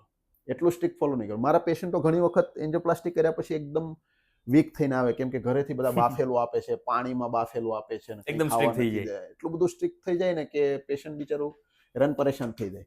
એટલે પછી ઘરનાને મારે એડવાઇસ આપવી પડે કે તમે એટલું બધું સ્ટ્રિક્ટ નહીં થાવ, તમે એવું ફોલો કરો કે જે લાઈફ લોંગ ફોલો લઈ કરી શકે, શકો કરી શકે. અને એને આદત પાડી શકો. એટલે તમે નોર્મલ આહાર ચાલુ રાખો, પણ એમાં 25% કટ ડાઉન કરી દો. તમે જે ફૂડ, માનો કે તમે 3 રોટલી ખાતા હોય તો 2 રોટલી કરી દો. ઘઉંના બદલે તમે એવા ફૂડ મિલેટ્સ પર જતા રહો. યસ. મિલેટ્સ fiber વધારે, based હા, કદાચ. જેમાં ફાઈબર વધારે છે. સપોઝ બાજરો છે એમાં મિલેટ્સમાં ગણાય, જુવાર છે મિલેટ્સમાં ગણાય. તો મિલેટ્સ બેઝ ફૂડ પર જતા રહો. તમારે કાર્બોહાઈડ્રેટ એનર્જી માટે જરૂરી છે. સો તમે લો કાર્બોહાઈડ્રેટ ડાયટ પર રહો. જરૂર એનર્જી માટે જેટલું જરૂર છે એટલું જ કાર્બોહાઈડ્રેટ લો, અને એમાં બી મિલેટ્સ બેઝ કાર્બોહાઈડ્રેટ લો, ફ્રૂટ્સ બેઝ કાર્બોહાઈડ્રેટ લો. બરાબર. વેજીટેબલ્સનું પ્રમાણ વધારી દો. તમારા ટોટલ આહારમાં 30% વેજીટેબલ્સ હોવા જોઈએ, ફ્રૂટ્સ હોવા જોઈએ. આ જરૂરી છે. તો હાલના સમયમાં તો સર બહુ ઓછા છે. હા, એટલે તો કહું છું કે આપણે we are not consuming balance diet. Yes. Balance diet માટે અત્યારે તો ગવર્મેન્ટ બી ઘણું બધું એમાં એફર્ટ લઈ રહી હા. છે. બીકોઝ ગવર્મેન્ટને બી પ્રિવેન્ટિવ હેલ્થ ઉપર ફોકસ કરવું છે. એટલે ગવર્મેન્ટ બી એમાં એફર્ટ લઈ રહી છે કે બેલેન્સ ડાયટ હોવું જરૂરી છે. જરૂરી એટલે તો છે. મિલેટ ફેસ્ટિવલ આવ્યા હતા. ગવર્મેન્ટના બધા જે ફેસ્ટિવલ આવ્યા હતા એ બધા યુઝફુલ હતા. કે મિલેટ ફેસ્ટિવલ દ્વારા લોકોને અવેર કરવામાં આવે કે મિલેટ્સ એસેન્શિયલ છે. તમે નોન મિલેટ કાર્બોહાઈડ્રેટના સોર્સિસમાંથી મિલેટ કાર્બોહાઈડ્રેટના સોર્સિસ બાજુ વળો. આ બધું એસેન્શિયલ હતું એટલે ગવર્મેન્ટ એમાં પ્રમોટ કરવા માંગતી હતી. બીજું નાઇટનું હા. ફૂડ છે ને એ તમારે બહુ સિલેક્ટિવ હોવું જોઈએ. નાઇટમાં તમારે કાર્બોહાઈડ્રેટનું પ્રમાણ એકદમ ઓછું કરી દેવું પડે, અને સલાડ બેઝ કે ફ્રૂટ તો હું એમ કહું છું કે 5 વાગ્યા પછી ફ્રૂટ ન ખાવા જોઈએ. અચ્છા. બીકોઝ એમાં જે શુગર સુક્રોઝ હોય છે એટલે એના બધા consume ફ્રૂટ સર ન ખાવા જોઈએ, કે અમુક ફ્રૂટ છે કે જે ખરેખર ના ખાવા જોઈએ? ફ્રૂટ દિવસે ખાવા જોઈએ. અચ્છા, રાતે જ ખવાય નહીં. સ્ટ્રિક્ટલી ફોલો કરવું અઘરું છે, બટ આઈ સજેસ્ટ કે 5 વાગ્યા પછી 5 PM પછી તમારા બોડીના જે મેટાબોલિઝમના ચેન્જીસ આવતા હોય છે એના આધાર ઉપર fruits is not advisable. Okay. અને એ દિવસ દરમિયાન તમે ખાઈ શકો. રાતનો ખોરાક ખાસ કરીને 5 કે 6 વાગ્યા પછીનો છે એ તમારે બહુ વાઇઝલી સિલેક્ટ કરવો પડે. તેમાં કાર્બોહાઈડ્રેટ ડાયટ એકદમ કટ ડાઉન કરીને મિનિમલ રાખવું પડે. પ્રોટીન ડાયટ વધારવો પડે. સલાડ્સ બેઝ ડાયટ વધારવો પડે. તો સર અત્યારે આપણે જોઈએ છે કે જે રાત્રિ ભોજન છે ટૂંકમાં દિવસ કરતાં વધી ગયું છે. એ આઈ તો થિંક અત્યારે એક common પેશન છે. થઈ ગયું છે કે રાતે જમ્યા પછી જ, એક આઈ થિંક 7-8 વાગ્યા પછી જ લોકો જમીને 10 વાગે 11 વાગે લેટ નાઇટ ખાવાનો પાછો એક શોખ થઈ ગયો છે. લેટ નાઇટ ખાવાનો તો શોખ છે, પણ એના પછી સ્વિગી ઝોમેટોમાંથી સ્વીટ પણ મંગાવવામાં આવે યસ. છે. તો આ બધી વસ્તુઓ ખરેખર આ હૃદય રોગ સુધી બહુ તકલીફવાળી વસ્તુ હા, કહેવાય. એ ઇમિડિયેટલી નહીં પહોંચાડે, પણ અમુક વર્ષો પછી હા, પહોંચાડશે. જેમ કહેવાય કે એક કોઈ પણ સારી વસ્તુ કે ખરાબ વસ્તુ એ ઓન ધ સ્પોટ નથી થતી, પણ એ સમય જતા જતા ધીમે ધીમે આપણા શરીરને હા, પેલું એ કરતી હોય. જે એમાં હું પણ આવી જાઉં છું. હું પણ રાત્રે ક્યારેક ક્યારેક વધારે ખાઈ લઉં છું. યસ. બટ મને ખબર છે કે આ ન કરવા જેવી વસ્તુ છે. એકચ્યુઅલી એનું સાયકોલોજી એવી હોય છે કે આખો દિવસ લોકો કામમાં એટલા રચાપચા હોય છે કે પ્રોપર જે બેલેન્સ ડાયટ લેવાવો જોઈએ, આપણા બોડીની રિક્વાયરમેન્ટ બી હોય છે, સો એ લેવાતી નથી. અને કામના સ્ટ્રેસમાં ગણો કે વોટેવર, એમાં તમે આખો દિવસ એટલા બધા બિઝી હો છો કે તમને તમારા બોડીનો વિચાર નહીં આવે, એટલે તમે પ્રોપર જે ડાયટ લેવાવો જોઈએ ના લેવાય, એટલે પછી તમારું જ્યારે કામ પતે એટલે તમે સ્ટ્રેસ ફ્રી થાઓ. યસ. સ્ટ્રેસ ફ્રી થાવ એટલે તમને એમ થાય કે મને માઇન્ડને ગમતી કઈ વસ્તુ છે, તો કે ભોજન. એટલે ફોકસ ડાયરેક્ટ ત્યાં જ જાય. હા, એટલે સીધું તમારું ફોકસ ત્યાં થાય કે તમને સેટિસ્ફેક્શન, આખા દિવસના સ્ટ્રેસનું સેટિસ્ફેક્શન, સ્ટ્રેસ રિલીફ તરીકે ગણો, સ્ટ્રેસ બસ્ટર તરીકે ગણો, એ તમે રાત્રિ ભોજન વધારે લઈ લો છો. આ ટેવ પાડવી, થોડી બદલવી જરૂરી લાગે છે મને. હેલ્ધી જીવન જીવવું છે તો. હમ. યસ. હવે સર આપણે એન્જિયોપ્લાસ્ટીની વાત કરીએ તો ખરેખર એ શું છે? એન્જિયોપ્લાસ્ટી એક પરક્યુટેનિયસ પ્રોસિજર છે. પરક્યુટેનિયસ એટલે કટ કર્યા વગરનું, સોય દ્વારા, એટલે મોટું હોલ હાથની કે પગની નસમાંથી જે હોલ પાડી અને એક કેથેટર એટલે કે પાઇપ આવે પ્લાસ્ટિકની, એ અંદર નાખવામાં આવે, જે બધી નસો દ્વારા હાર્ટની નસ સુધી પહોંચે. એટલે એ કેથેટર ત્યાં પહોંચે એટલે એમાં એક કોન્ટ્રાસ્ટ ઇન્જેક્ટ કરીએ, એટલે જે હૃદયની સરફેસ ઉપર આર્ટરીઝ કે બ્લડ સપ્લાય આપતી નસો દોડતી હોય, એમાં બ્લોકેજ હોય એ ખબર પડે, એને એન્જિયોગ્રાફી કહેવાય. એન્જિયોગ્રાફીનું જ એક્સટેન્શન તરીકે આપણે એન્જિયોપ્લાસ્ટી કન્સિડર કરવાનું આવે. એટલે કે જે કેથેટર ત્યાં સુધી પહોંચાડ્યું છે અને આપણને ખબર પડી કે XYZ જગ્યા ઉપર બ્લોક છે, તો એ બ્લોકના અક્રોસમાં વાળ જેવો પાતળો વાયર આવે. એ વાયરને તમે પાસ કરો, બલૂનથી એ બ્લોકને તોડો અને જગ્યા કરો, અને પછી તમે ત્યાં સ્ટેન્ટ ઇમ્પ્લાન્ટ કરો, તો એને એન્જિયોપ્લાસ્ટી કહેવાય. બરાબર છે. હવે એન્જિયોપ્લાસ્ટી વર્ડ ખાલી હૃદય માટે નથી. તમે આખા બોડીના કોઈ પણ બ્લડ સપ્લાય આપતી નસમાં તમે સ્ટેન્ટ ઇમ્પ્લાન્ટ કરો કે બલૂન કરો, એને બધાને એન્જિયોપ્લાસ્ટી જ કહેવાય. બરાબર. એ હરેક જગ્યાએ ટૂંકમાં લાગુ પડે છે. હા, પગની નસમાં બ્લોકેજ હોય ને ત્યાં વાયર દોડાવીને બલૂન કરીને પગની નસના બ્લોક ખોલવામાં આવે, એને પણ એન્જિયોપ્લાસ્ટી જ કહેવાય. બરાબર છે. ટૂંકમાં જે નસ બ્લોક થઈ ગયેલી છે, જે એને ક્લિયર કરવા માટેની સિસ્ટમ, ટૂંકમાં એવું કહી શકે કે એને એન્જિયોપ્લાસ્ટી કહેવાય. એન્જિયોપ્લાસ્ટી. ઓકે, બરાબર છે. હવે બાયપાસ સ્ટેન્ટ ક્યારે જરૂરી છે? હવે તમારે જ્યારે હૃદયના બ્લોકેજ ડિટેક્ટ થાય, કોઈ પણ ટાઈપના હૃદયની સપ્લાય આપતી નસોમાં બ્લોકેજ ડિટેક્ટ થાય કોરોનરી આર્ટરીમાં, તો એને 3 રીતે ટ્રીટ કરી શકાય. ઘણી વખત એકદમ માઇનર ટાઈપના બ્લોક હોય તો એને મેડિસિન પર મૂકી દેવાના અને રેગ્યુલર ફોલોઅપ કરવાનું, કે પ્રોગ્રેશન નથી થતું સમય સાથે. સાથે સાથે અહીંયા લાઇફસ્ટાઇલ ચેન્જીસ અને રેગ્યુલર દવા અને રેગ્યુલર ચેકઅપ મેટર કરતું હોય છે. વધારે બ્લોકેજ હોય, 70-80% કરતાં વધારે હોય, અથવા તો 60-70% બ્લોકેજ હોય પણ એટેકવાળી સિચ્યુએશન હોય અને અંદર લોહીના ગઠ્ઠા હોય, એવા સંજોગોમાં સ્ટેન્ટ મૂકીને એ બ્લોકને દૂર કરવામાં આવે છે. અને અમુક એવા સંજોગો હોય કે જેમાં સ્ટેન્ટ કામ ન કરે, અથવા તો બહુ મલ્ટિપલ બ્લોકેજ હોય, અથવા તો સ્ટેન્ટનું લાંબા ગાળે રિઝલ્ટ નહીં મળે, એવા સંજોગોમાં પછી એ બાયપાસ નામનું ઓપરેશન કરવું પડે. બાયપાસ એટલે આપણે સિમ્પલ ભાષામાં કહીએ તો આપણે રોડને કેમ બાયપાસ કરીએ, ખરાબ રોડ હોય તો એને બાયપાસ કરવા માટે સાઈડમાંથી બીજો રોડ બનાવીને સામે જ્યાં સારો રોડ હોય ત્યાં જોડી દઈએ. એવી જ રીતે બાયપાસ એટલે કે ખરાબ બ્લોકેજ વાળી નસોને બાયપાસ કરી દેવાની અને સપ્લાય માટે ઓલ્ટરનેટિવ રૂટ ક્રિએટ કરવાનું. બરાબર છે. એને બાયપાસ સર્જરી કહેવાય. સ્ટેન્ટમાં એ જ રોડને રિપેર કરીને સ્ટેન્ટ મૂકીને બ્લોક ખોલી દેવાનો. અચ્છા, જે ટૂંકમાં આપણે જોઈન્ટ કરવાનું વાત કરીએ તો એ રીતે આપણે દેશી ભાષામાં કહી શકાય. ઓકે, બરાબર છે. સર, અત્યારે જે યુવા ડોક્ટર છે, તો એમને ટૂંકમાં પોતાનો વ્યવસાય શરૂ કરવા માટે તમે શું પોતે માર્ગદર્શન આપશો? એક તો સૌથી પહેલા તમે જ્યારે ગ્રેજ્યુએશન કે વોટેવર ક્વોલિફિકેશન્સ અચીવ કરો, પછી તમે જ્યારે ઇન્ડિપેન્ડન્ટ પ્રેક્ટિસમાં આવો તો immediately don't jump in to the independent practice. તમે પોતાની જાતને પ્રિપેર કરો કે તમે વર્સ્ટ કમ વર્સ્ટ સિચ્યુએશનને હેન્ડલ કરવા માટે કેપેબલ થઈ ગયા છો, અથવા તો તમારે કોઈની ગાઈડન્સની જરૂર છે. આ એક પોઈન્ટ થયો. બીજું, તમે જ્યારે બી પ્રેક્ટિસમાં આવો તો તમારો ઇન્ટરેસ્ટ કેટલો છે એ પ્રેક્ટિસ પર્ટિક્યુલર ફિલ્ડમાં. ઇન્ટરેસ્ટ જો મેક્સિમમ હશે તો તમે જલ્દી સેટ થઈ જશો, કેમ કે તમારું ડેડિકેશન અને ઇન્ટરેસ્ટ મેટર કરે છે તમારા નોલેજની સાથે સાથે. અને ચોથો પોઈન્ટ છે ધીરજ. અમારું ફિલ્ડ એવું છે કે જેમાં હવે અત્યારે તો માર્કેટિંગનો જમાનો છે, પણ માર્કેટિંગ તો જ તમે કરી શકશો કે તમે ડિલિવર કરતા હશો. યસ. તમે સર્વિસ અને રિઝલ્ટ ડિલિવર નહીં કરતા હો તો માર્કેટિંગ લાંબુ ચાલશે નહીં. નહીં. અને લોકો સ્માર્ટ હોય છે, લોકોને ખબર પડી જાય કે ભાઈ ખાલી માર્કેટિંગ ચાલતું નથી. નથી. હા, તમે જે કામ કરી રહ્યા છો, તમે જે સારું કામ કરી રહ્યા છો એ લોકો સુધી પહોંચાડવા માટે એક જરિયો છે માર્કેટિંગ, પણ એ એકદમ માઇનર રોલ ભજવે છે. માર્કેટિંગ કરવું જોઈએ, બટ તમે જે કરી રહ્યા છો એ જ બતાવવાનું છે. તો એના પહેલા તો તમારે કરવું પડે. બરાબર છે. તમારે ડેડિકેશન, ઇન્ટરેસ્ટ અને રિઝલ્ટ ઓરિએન્ટેડ કામ કરવું પડે. અને પેશન્ટ ફર્સ્ટ એવી અપ્રોચ સાથે તમારે કામ કરવું પડે કે ભાઈ તમે પેશન્ટની જગ્યા ઉપર હો તો તમને કોઈ પેશન્ટ કમ્પ્લેન કરતો હોય તો તમે પેશન્ટની જગ્યા ઉપર હોય તો તમને કેવું ફીલ થાય. યસ. સો એ અપ્રોચ સાથે તમે કામ કરો. ફાઇનાન્શિયલ વાત હું અહીંયા નહીં કરું, કેમ કે ફાઇનાન્શિયલમાં તો બધાની બહુ અલગ બધા અલગ, રિસ્ટ્રિક્શન્સ yes. આવતા હોય છે. કેમ કે અમારે સારી ટ્રીટમેન્ટ ડિલિવર કરવાની મેન્ટાલિટી સાથે અમે કરતા હોઈએ છીએ, પણ પેશન્ટ ઘણી વખત એક્સેપ્ટ ના કરે તો બહુ બધા મોડિફિકેશન કરવા પડે. એ વસ્તુ અલગ છે, પણ ધીરજ એક મહત્વનો ભાગ ભજવે છે.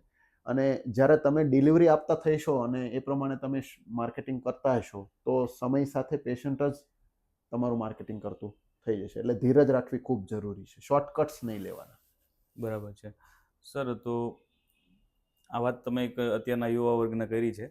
હવે બીજી વાત કરું સર કે મેડિટેશનનું મહત્વ શું હોય ને તમે શું એના વિશે કહેવા માંગો છો? લેટલી હું તમને કહું તો છેલ્લા 1 વર્ષમાં મને મેડિટેશનનું મહત્વ ઘણું બધું સમજાયું છે. યસ. અને I am trying to do it also. કે મેડિટેશન એટલા માટે જરૂરી છે કે અત્યારની ફાસ્ટ લાઈફમાં અને કોમ્પિટિટિવ વર્લ્ડમાં તમારું માઇન્ડ હંમેશા ડિસ્ટર્બ રહેતું હોય છે. તમે સારું કરતા હો, સારું પરફોર્મ કરતા હોય તો બી તમારું માઇન્ડ કોમ્પિટિટિવ વર્લ્ડમાં જીવતું હોય. એવું નથી કહેતો ખાલી મેડિકલ ફિલ્ડમાં, દરેક ફિલ્ડમાં કોમ્પિટિશન છે. યસ. અને એ કોમ્પિટિટિવ વર્લ્ડના કારણે જ મેન્ટલ સ્ટ્રેસ વધે છે. આ એક વસ્તુ યાદ રાખજો. કોમ્પિટિટિવ વર્લ્ડને કારણે જ. આપણે બીજી ભાષામાં, સાદી ભાષામાં કહીએ તો દેખાદેખી. યસ, 100%. એટલે તમારી પાસે મર્સિડીઝ કાર છે અને મારી પાસે નથી તો મને એનું સ્ટ્રેસ આવશે યસ. કે હું કેમ આટલું નહીં કરી શકું. નહીં કરી શકતો. બરાબર. એટલે એ જે કોમ્પિટિટિવ વર્લ્ડ અથવા તો દેખાદેખીના કારણે સ્ટ્રેસ આવે છે અને એ વધતો જ જાય છે. ઓછો નથી એકદમ, થતો. હા, એકદમ ખરાબ રીતે વધી રહ્યો છે. સો આજે આના લીધેથી મેન્ટલ સ્ટ્રેસ આવે ત્યારે આપણે મેડિટેશન હેલ્પ કરતું હોય છે. ટૂંકમાં સ્ટેબલ રાખવામાં મદદ મેન્ટલી કરે છે. સ્ટેબલ રાખવા માટે કે એક્સેપ્ટન્સ અને લેટ ઇટ ગો અપ્રોચ.